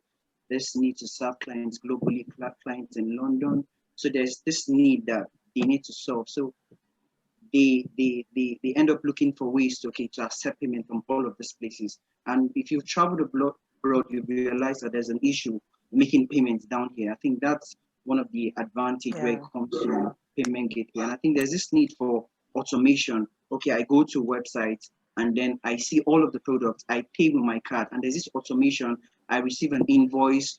So there's this need that all businesses have. So working with businesses, I've integrated Paystack and Flutterwave for a lot of businesses. And I think one of the advantages that I realized that most of this payment gateway have is that need for what they call it, for convenience. You have a website, instead of an Instagram page, you have a website like an e-commerce store, and you've listed all of your products. Someone goes there and just selects the product they want, and they pay with their card. That convenience at home, and there's no issue of fraud, because most of these payment gateways are approved by CBN. So once you pay, even though there's an issue with your payment, the payment gateway is liable to pay you back your money at all times. So yeah, and I think that's the issue, especially businesses in the Southeast. I heard Mr. Sam talking about issues that businesses have with setting up an e-commerce store. Most e-commerce stores that I've seen, they only have an option for offline payments. There's no integration with maybe payment gateway, like most of these businesses by startups. So I think integrating a payment gateway like Paystack and Flutterwave, you can't just say, okay, let's do something else. There's always a need for that. Yeah. Okay. Thank you. So paying from Nigeria, sending payments into Nigeria, a big problem. How do we convince the man who is already doing his business, is used to the way he does business? How do we convince him? And how do we help him to see the value of these payment platforms so that he can then embrace it? Okay, now for the man who is doing business, there's how do we convincing? Recall that to some extent he's making profits already. So why do I want to change something that to an extent is working? But you see more than that. You see that he can. Yeah, imagine you getting to serve lots of clients globally. You're in the comfort of your shop. And I think we've seen something like that on Gigi. Gigi is just a normal platform, but a lot of people that upload their products there, there's this massive reach. They have a reach to massive traffic and audience. So you serving clients in one place, that's different. But you serving clients globally, and there's no issue of, please send me your account number, let's transfer. Okay, I'm sending in my country we don't have GT Bank. How would I use this? Should I use Western Union? No. They go to your website, and platforms like Paystack and Flutterwave. I will also give the advantage, if I was to advise a small business, the one to go with, platforms like Paystack, Flutterwave, and PayPal, they just allow the normal businessman accept the payment, and there's this automation. To me, that there's that automation, the automation itself supersedes anything that he's already making in his business, because the man pays with his card, he receives the money, there's a receipt going back to the client. So, and most of this payment gateway, if you make a fraudulent payment, it's very easy for you to track back your payments back. So him being at the comfort of his house and making everything automated, okay, he sells to someone in China, he sells to someone in Dubai, he sells to someone in Lagos. That need there, to me, it's something that every businessman would need. And at the end of the day, there's no issue of risk, there's no issue of fraud. The person pays the money, and Paystack won't send you a receipt if no payment comes in. So okay, if also advise a business, the payment gateway to go with right now, I think one of the top 2 payment gateways right now is Paystack and Flutterwave. But if I was to do a comparison, I would say, okay, Flutterwave is, to me, it's the best, but to an extent, a lot of people know Paystack. But Flutterwave has this feature that immediately someone pays in money, to your dashboard. You could option in for immediate payment. So you could just go and click in. So there's no need of, okay, the money will come in 2 days, so that's when I'll send your product for you. No, immediately your money comes in. I think that's the advantage of Flutterwave. But Paystack, in the sense that it's very user friendly to a lot of people. And I think that's one of the things, especially being in the programming field, that a lot of startups have. Paystack is more friendly to users. You go to Paystack, you see lots of things that you're used to in other websites. But the way Flutterwave is designed, Flutterwave is designed genius. So you go to Flutterwave. So if you're not very used to the ICT, most of the web apps that we have, most of the application, you would find it hard navigating your way towards Flutterwave. But when it comes to efficiency and effectiveness, I would go with Flutterwave. Yeah, thank you. Daniel, thank you, Princely. Daniel, let me come back to you. Can you hear me? Hello, Daniel. Hello, Daniel.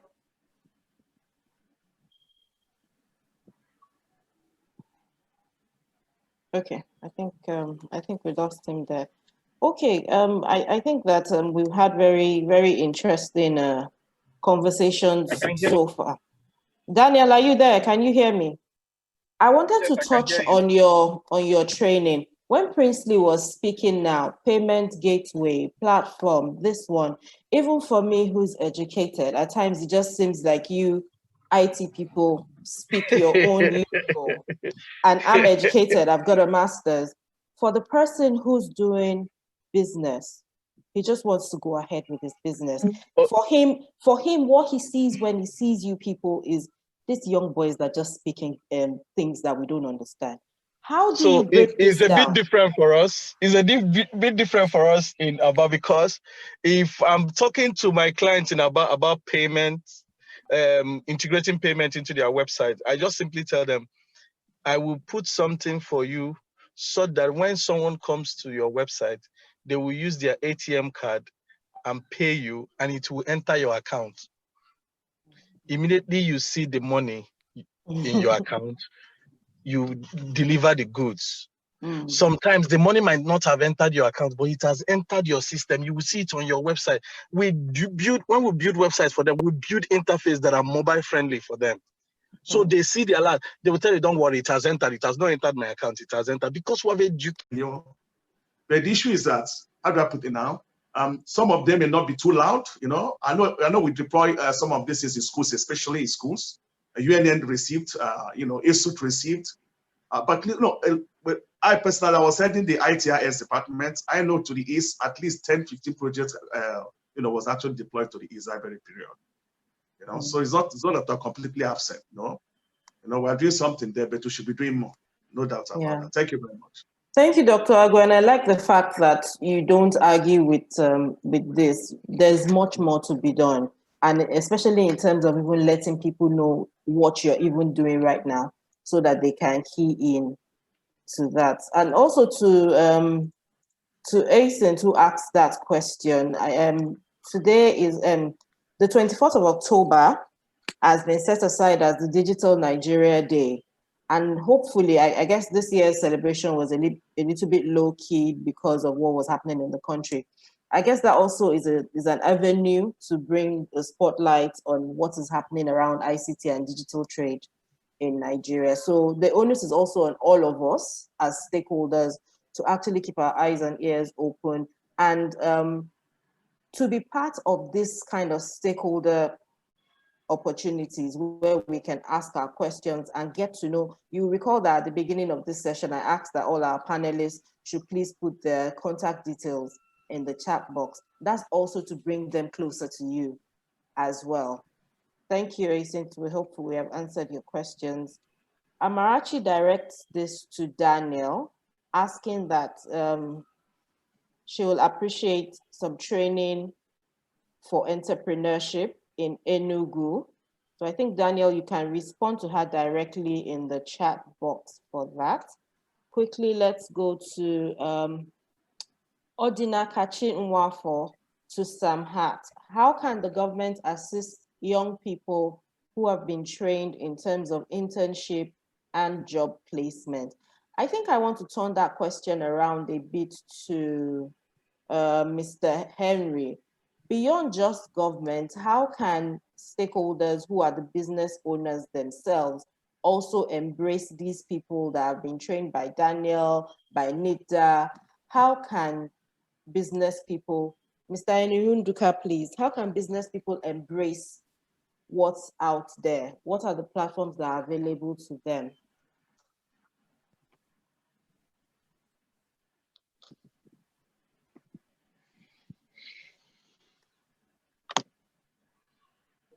Hello, please go ahead, sir.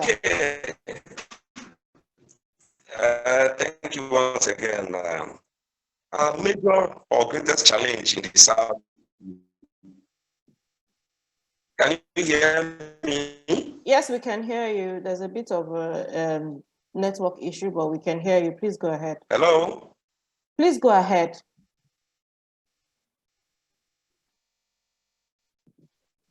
Okay. We can hear you. We can hear you. We can hear you, sir. Okay, let's go ahead, and if he can, he'll join us again.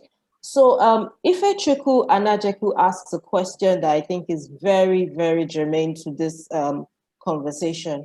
How do you deal with issues of trust, given that what is promised is often not what is delivered? How do you create greater interactions with business operators in making them see the apparent values? Mr. Unduka, we'll come back to you, sir. Greatest challenge facing the Southeast region in terms of business environment.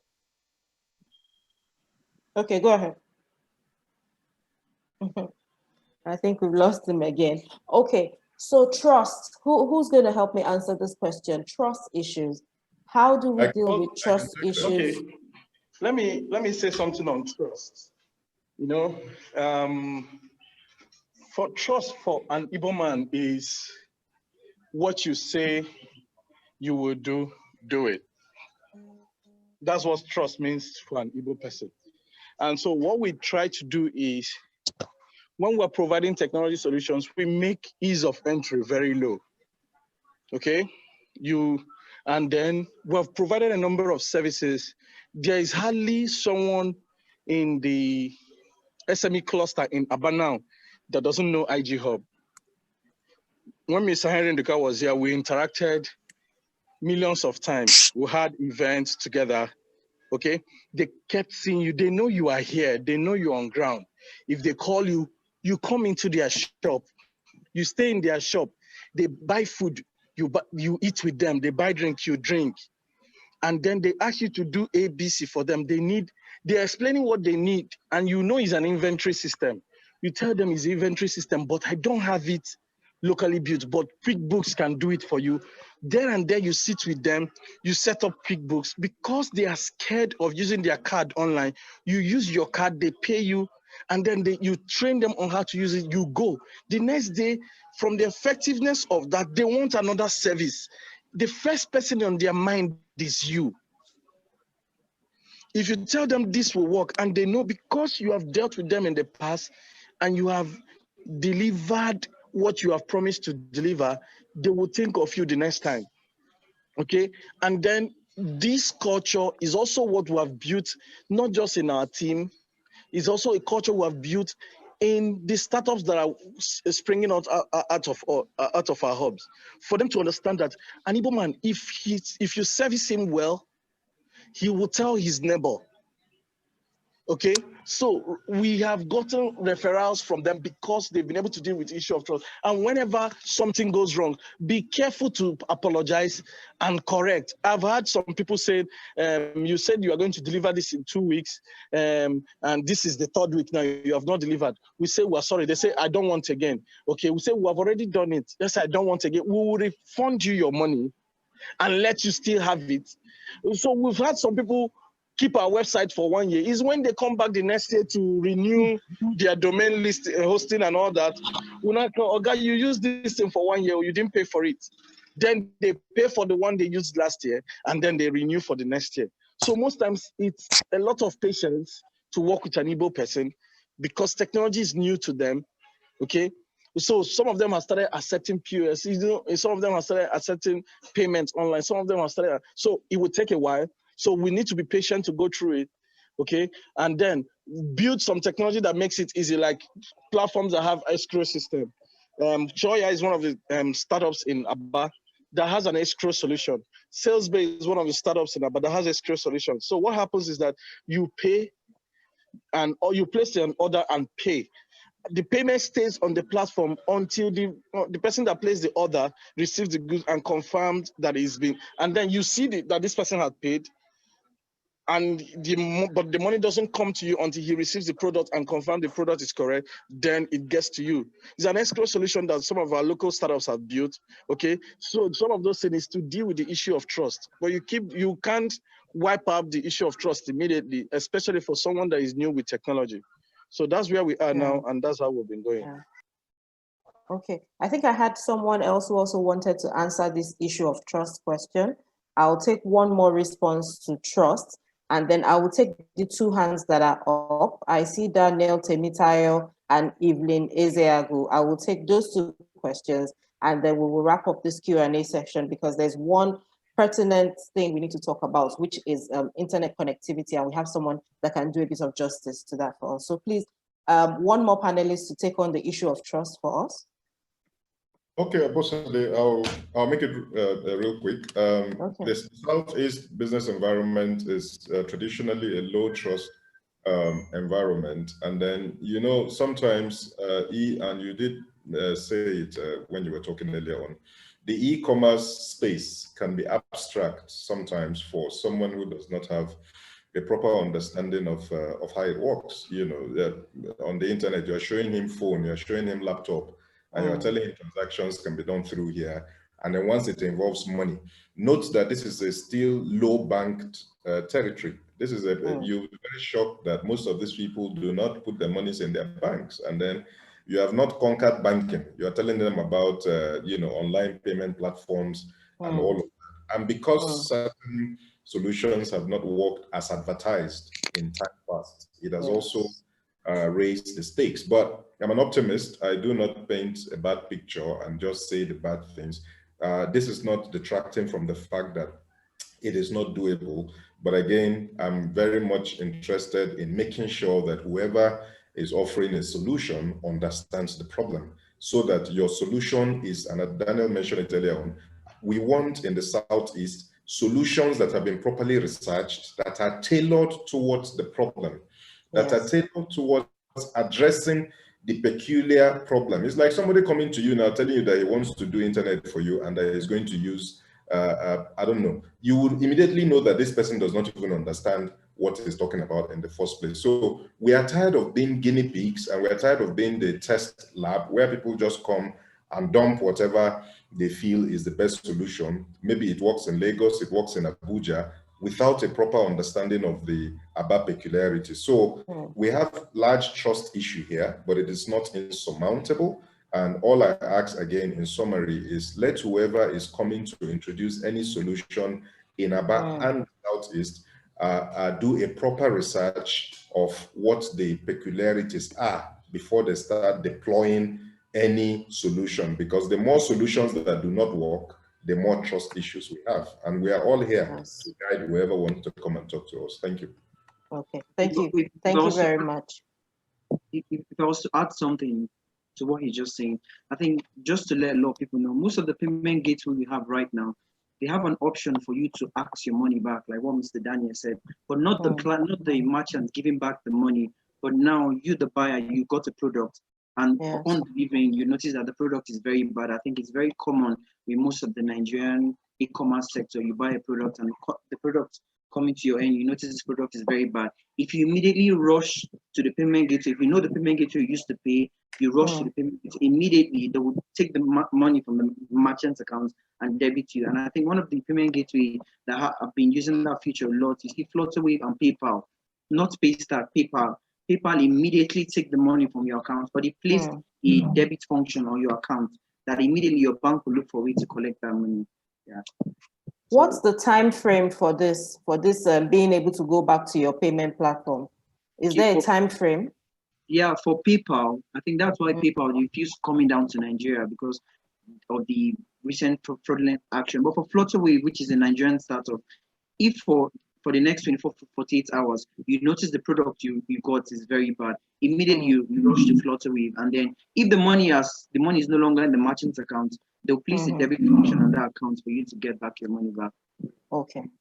I think we've talked about this trust issue. I think as a country, even beyond just even the Southeast, we just need to do better with our reputation, and that way it makes it easier. So now I'm going to give Daniel Temitayo the opportunity to ask his question. Daniel Temitayo, please unmute yourself and ask your question very quickly. Okay, hello everyone. Hello. Okay, so what I wanted was to actually reply my own question and quickly talk about the issue with trust in like some minutes. Okay, so allow me to introduce myself. I am Daniel Temitayo, and I work with GS1 Nigeria. So what GS1 Nigeria does in a nutshell is to facilitate business development growth through efficiency, safety, security, and sustainability. GS1 is actually an organization that serves key industries like the retail, marketplaces, healthcare, transport and logistics, and the technical industry. The foundation of our architecture rests on identify, capture, and share, which enables you create unique identification for your product. So in terms of the question I asked on how can I create unique identification for my product? So as a manufacturer, you can actually create a unique identification for your product in form of what is known as a GTIN, that is the Global Trade Identification Number. So what the GTIN does is it opens your product to like the global world and enable you sell on a larger scale, both home and outside the country. So I'm actually running late on time because I have another webinar. Okay. Please, can you go to your question? Can you ask your question, please? Okay. So it's not really like a question though. I just wanted to say on the issue of trust actually starts with a simple traceability. And for the person that asked that question, I think I shared the link. I would like her to like go through it and maybe just leave her contacts, then I can like talk to her later because that's what we do where I work. Thank you very much. Thank you very much, Temitayo. Thank you. All right. I think the question of trust was asked by something.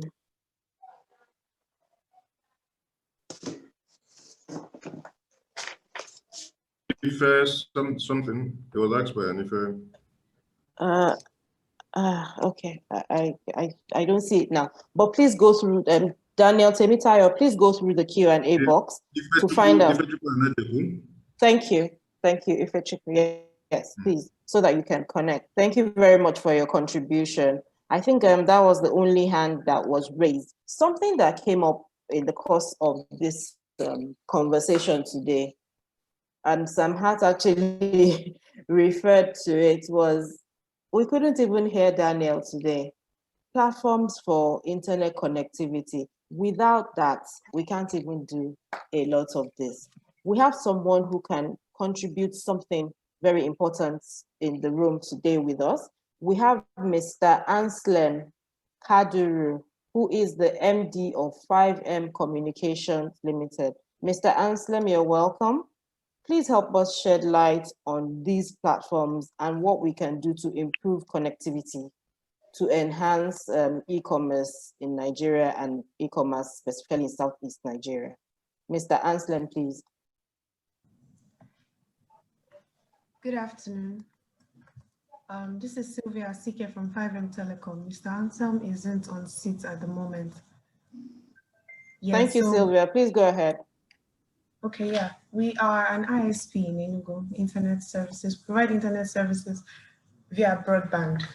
And this goes a long way to help businesses to key into the digitalization, which the COVID era has forced us into. So our services are available in Enugu State, and we're gradually expanding to other Southeast regions. Like in the nearest possible time, we'll be available in Umuahia and Oka. So our goal is to make internet services available to basically anybody, because our prices are very, very affordable, and internet shouldn't be seen as a luxury. It's something everybody should be able to have access to. And 5M Telecom has come in to bridge the digital divide, which is very obvious in this part of the country. Okay, Sylvia, thank you. Can I ask you specifically, what do you have for... Abosede? Yes, please. Who's that? It's Daniel. So, okay, please go ahead, Daniel. So that I can strengthen your question for her. You know, when telecom communication people come to Southeast, and when they say affordable, we want to really have the definition of what affordability means. Okay, for example, for me in Aba, a 30 Mbps, I pay 395,000 monthly. The same thing, 30 Mbps in Lagos, I'll pay 75,000 naira. So you see the difference. Okay, so when they say affordable, like I'm interested, I will be your first customer if you come to Umuahia, but I want to know what your offerings are. You know, it's our greatest challenge is broadband. And then when we go to government and we take the complaints of these people, they say right of way is expensive, they want to recover their costs, and government say that they are willing to waive right of way. Like last week, one of the we're having a discussion. I told the governor of my state, see the challenge these people say they are having. He said they are willing to waive right of way if anybody is willing to improve broadband technology in Abia. So when they say they want to come to Abia, what's your plan? What's your program? When you say affordability, what does it mean? Okay, and what's the strength of the connectivity? Not we spend so much money. I spend more than I spend in Lagos, and I get poor quality service. Okay, you spend more, you still get poor quality service. Okay, if I'm a troublemaker, I will be in court with my service provider on a daily basis. What's his name? Okay, gentlemen, I really appreciate your question. My name is Anselm Kaduru, and I'm the CEO of 5M Telecom. My staff has been representing me because I needed to attend to a whole lot of issues. Luckily, I'm here. I just came in while this question was being thrown at us, so I will take it personally. Number one, 5M Telecom is geared towards bridging the digital divide that exists here in Nigeria between the West and the East. You come to Lagos, you find a lot of broadband internet access providers delivering broadband internet to consumers or subscribers at reasonable and affordable rates. That is not happening in the East. And so when we came in, we started from Enugu, and to your shock right now, I will tell you that we are selling 1 Mbps dedicated bandwidth in Enugu at 19,000 naira.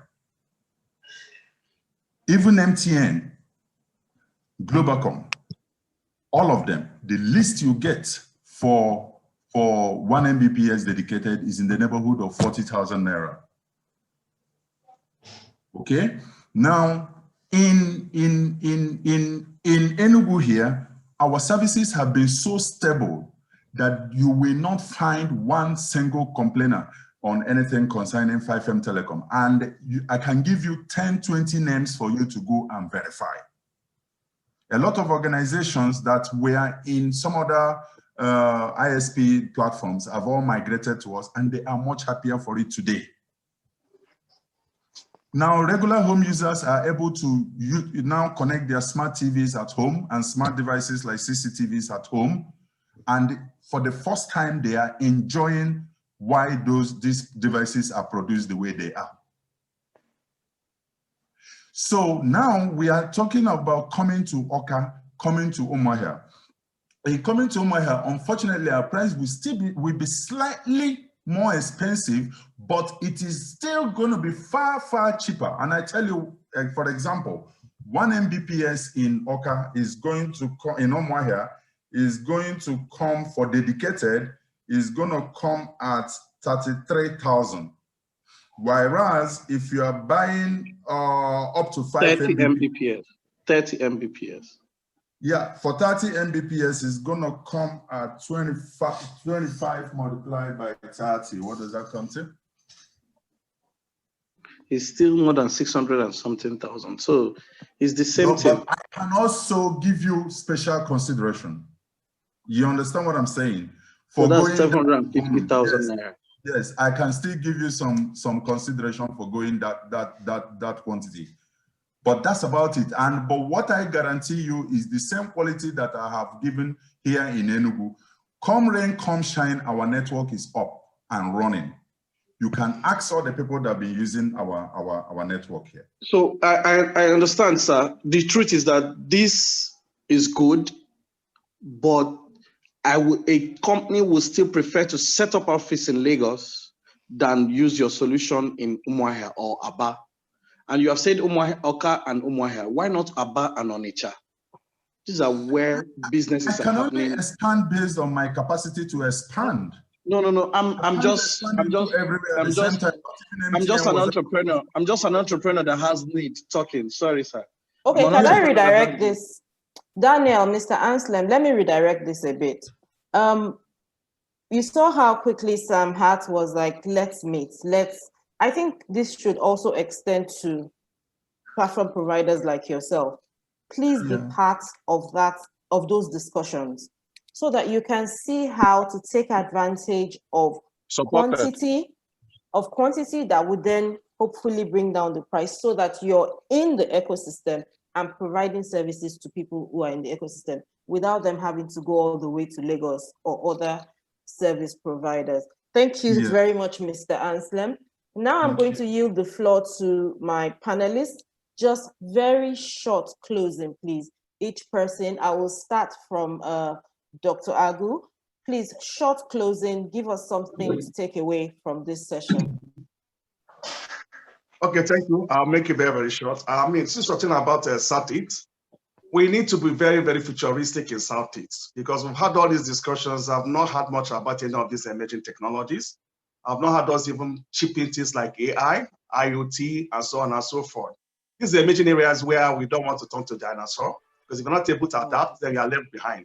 Now, for us to reap the full benefit of a technology like IoT that has a huge market share, there's need for us to start today, start from the primary school, secondary school, and start actually teaching our children, teaching secondary school, teaching, university, because at the end of the day, data is the next oil, okay? So if you don't have a generator of data, you cannot do your analytics, you cannot even apply AI.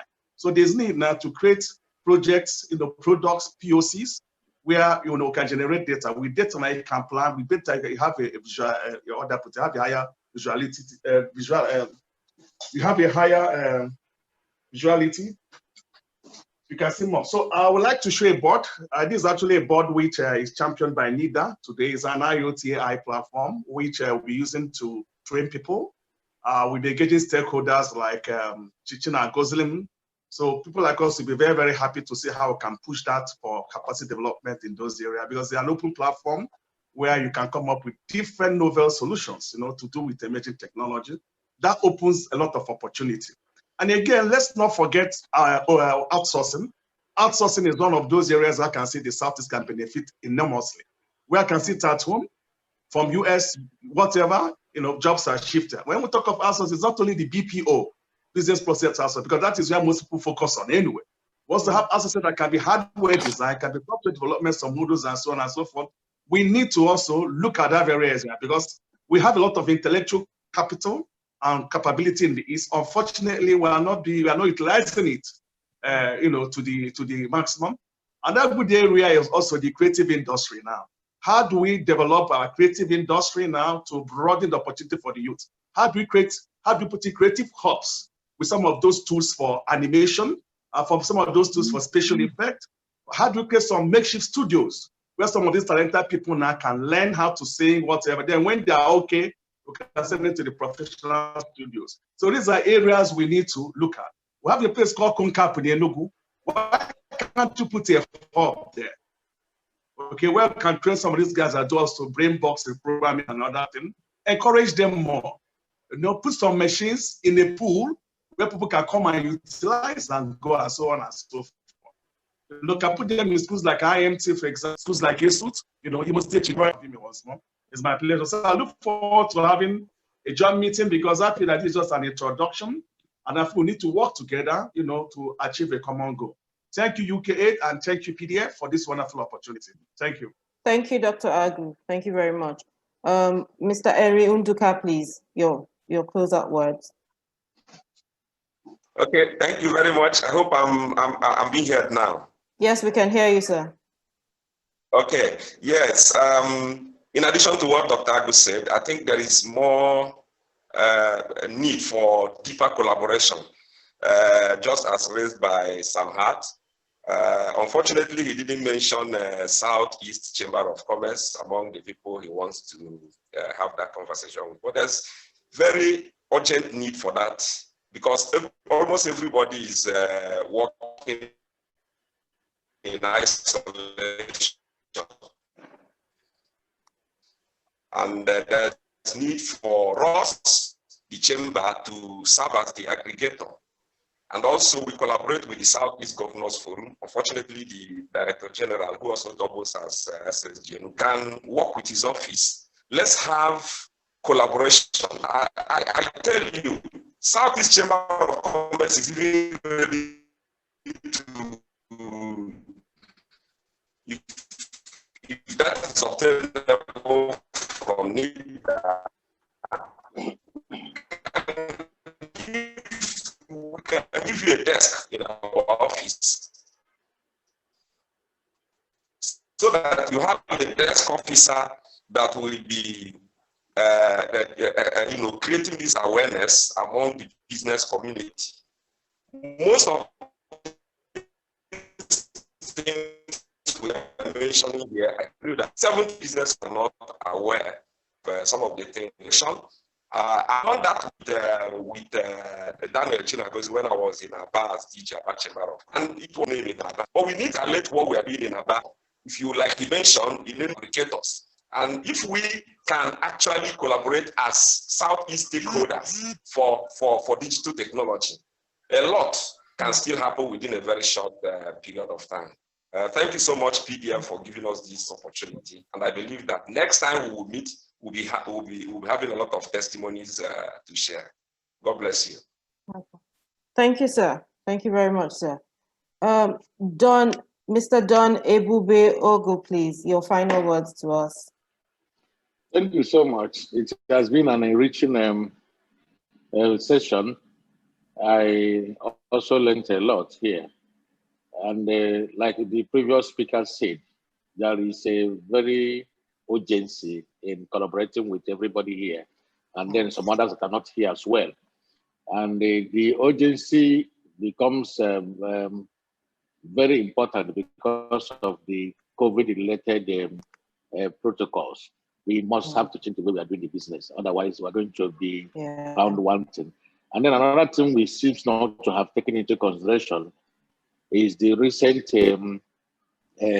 African Free Trade Charter, which is going to open up the borders and then make it competitive for everybody who is into goods and services. If we don't put our hearts together now, we may end up chasing shadows when the countries like Ghana, Uganda, and Senegal, who is now trying to up their game in terms of digital marketplace, we get it better than Nigeria. So the collaboration is urgent. We need to do that as quickly as possible. We have a lot of work to do after this. And then if there is a possibility of repeating this again, we need to bring in more people to share their ideas. Thank you so much. Thank you very much, sir. Daniel Chinagazi, please go ahead with your final words to us. Okay, I must say thank you to everyone that have been part of this. Dr. Ago, I have some of your students in Umuduke that you worked with the board in our hub today. I want to give you a good news. We are partnering with an organization called WaziUp to do a lot with IoT. 2021, we're going to be doing a lot with IoT, a whole lot with IoT for agriculture, for education, So we'll tell you about it. It's still in the pipeline. We've been lucky to get funding partners from EU. So we're going to roll out a lot, and we're targeting Southeast massively in the wake of 2020. And some of your solutions will be one of the things we will be consulting for. I want to say that what is happening in Southeast is taking its time. We have been building skills. The market is ready.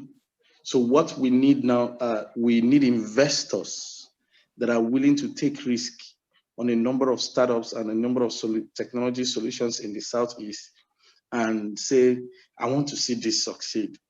You know, when I take startups to meet with investors, the investors want them to relocate to Lagos because they want to drive out from their office and go and see the startup they've invested in.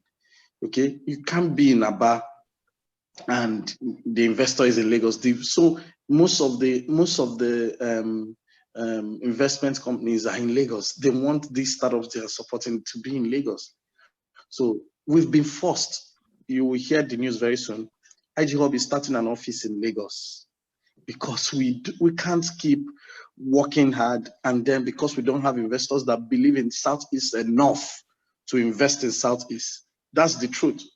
Most of the people that are saying they're investing in Southeast, that love Southeast, they're paying lip service to these things, okay? The only way people can prove that they really love Southeast, let's bring you to a demo day, and you listen to startups, amazing startups that have correct numbers, have correct solutions, that they are telling you that there's a market in the South, within Aba, from Aba, 3 hours radius of Aba, 3 hours radius of Aba has a 60 million population. It takes you 3 hours from Ikorodu to VI. Okay? It takes you the same 3 hours from Aba to Enugu. 3 hours radius population has a 60 million population. Enugu to the north, Owerri, Saba, Onitsha to the west. Okay?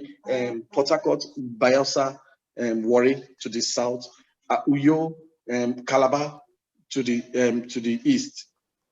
You will get the population, the market that is needed to grow this. Just that we do the harder work of educating our users. Okay, Lagos has already users, but these users are increasing. We need people to believe in startup ecosystem here, invest in it, and wait for it to grow. We need an angel. I need Southeast Angel Investment Network. We need Aba Angel Investment Network. We need Owerri Angel Investment Network. Let them sit down every Friday evening. We need one in Omaha. You are willing to put in your cash, $10,000, $20,000. Sit down, listen to the startups. Okay, if they make sense, put in money, put in time, and mentor them. This needs to happen. And that's what we're doing. And we can only do it at our strength. But we need Southeasterners that are willing to do this so that we have startups spring up from the East. It will shock you that Paystack, it took Paystack almost 3 years to hit their 10,000 user, almost 2 years to hit their 10,000 user merchants, okay? But we tested a payment solution in Aba and Onitsha, testing. By the time we were testing, we had more than 37,000 merchants willing to test. Okay, we're going through some licensing issues now, and then we will release a very strong payment system that speaks Igbo. That payment system is called Kwo. Kwo in Igbo means pay. Okay, Kwo is going to sweep the length and breadth of Southeast first, and then the length and breadth of wherever an Igbo person is doing business, and then the length and breadth of Nigeria. Thank you, Daniel. Thank you, Daniel. Thank you very much. Okay. Let's do something together. Let's grow technology across Nigeria. Starting from. Thank you, Daniel. Princely Okere, please.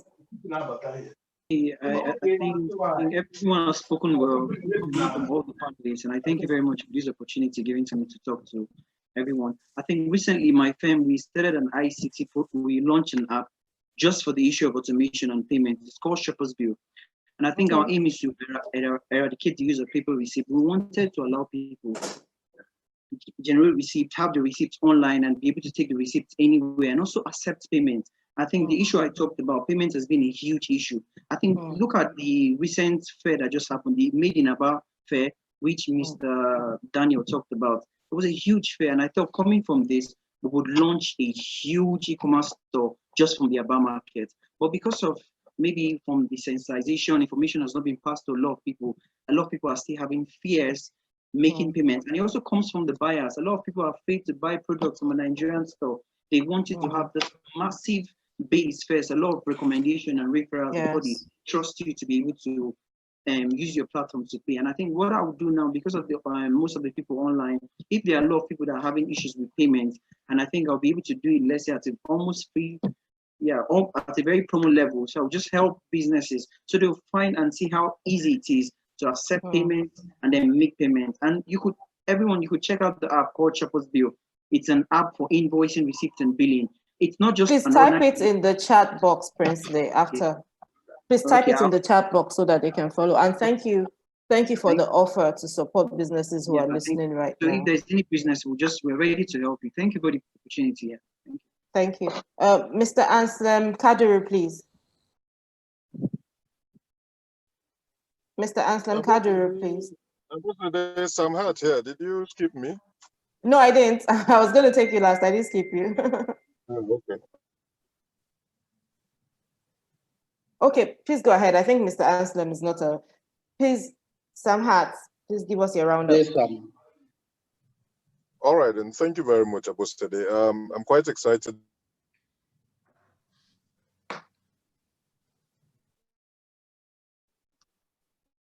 And once again, the internet strikes. Yeah. Can you hear me, Abostade?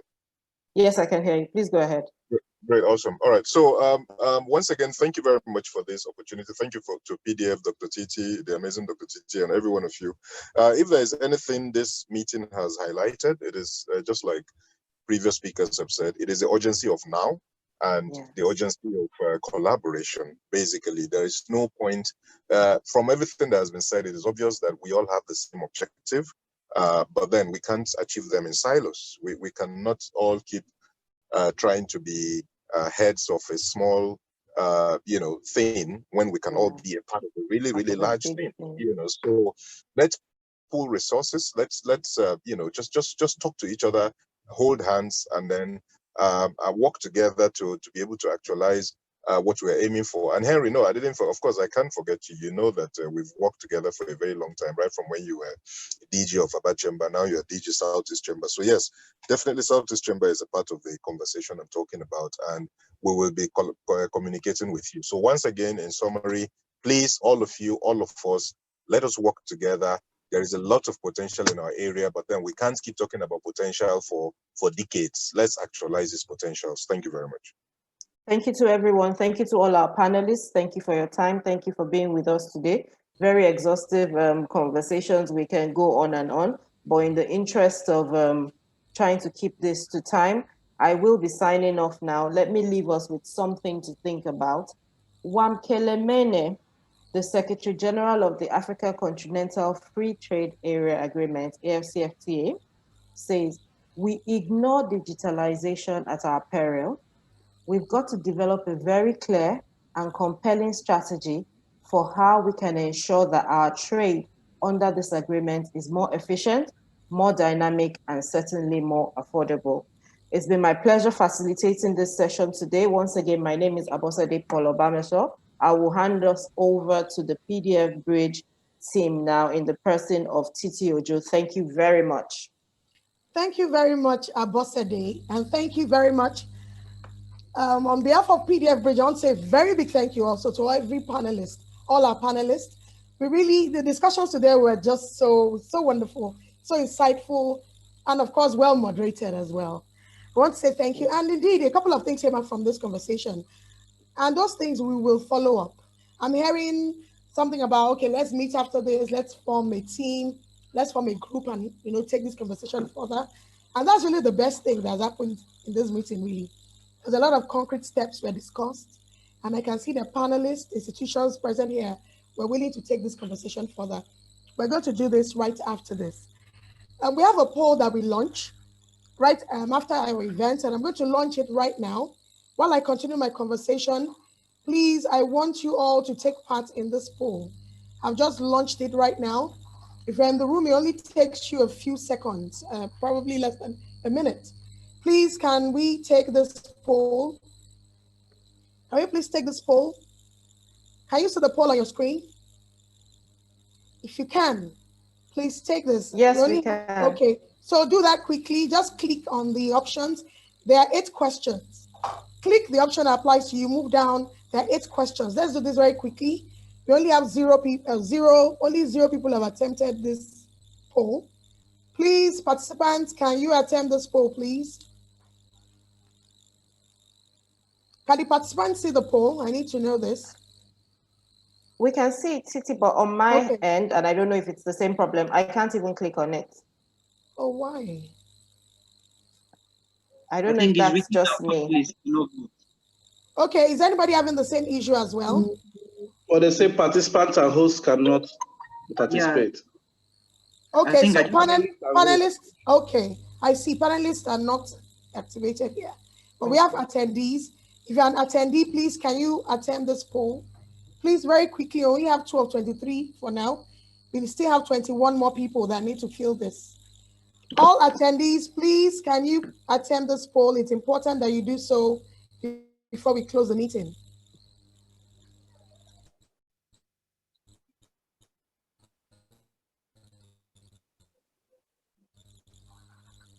And while we're well finalized and approved for sharing, so we'll also share this with all participants so that we can also see the things that we need to follow up in our different corners.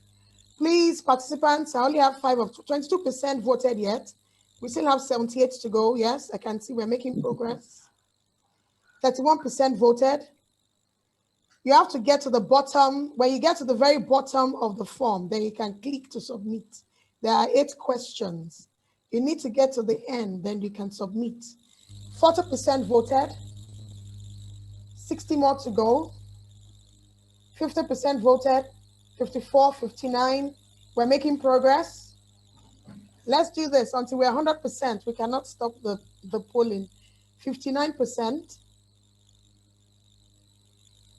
Attendees, let's do this very quickly. Participants, yes, 68% now. 72%. All right, we're making progress. 4 more voting to go. 4 more people to poll. 4 more people in the room haven't polled yet. 77%. Let's do this. Let's do this. We have 5 more people. Yes, 4 more people to go. 4 more participants to go. We're just at 81%. We need 4 more to go. There are 4 more participants in this room that have not voted. We need to get to 100%. We have 19 of 22. 3 more people. We're expecting 3 more people to vote.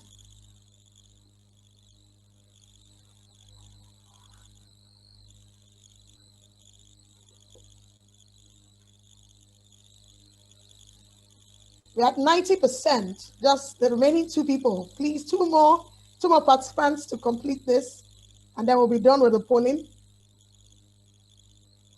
2 more participants. And the observation that panelists cannot take part in this, we will send you the form. Everyone on the panel will receive a form, and then we'll be taking your feedback from there. I hope that's clear. We'll send you a link, and then you can also take part in this. But we have 2 more people to go in the room.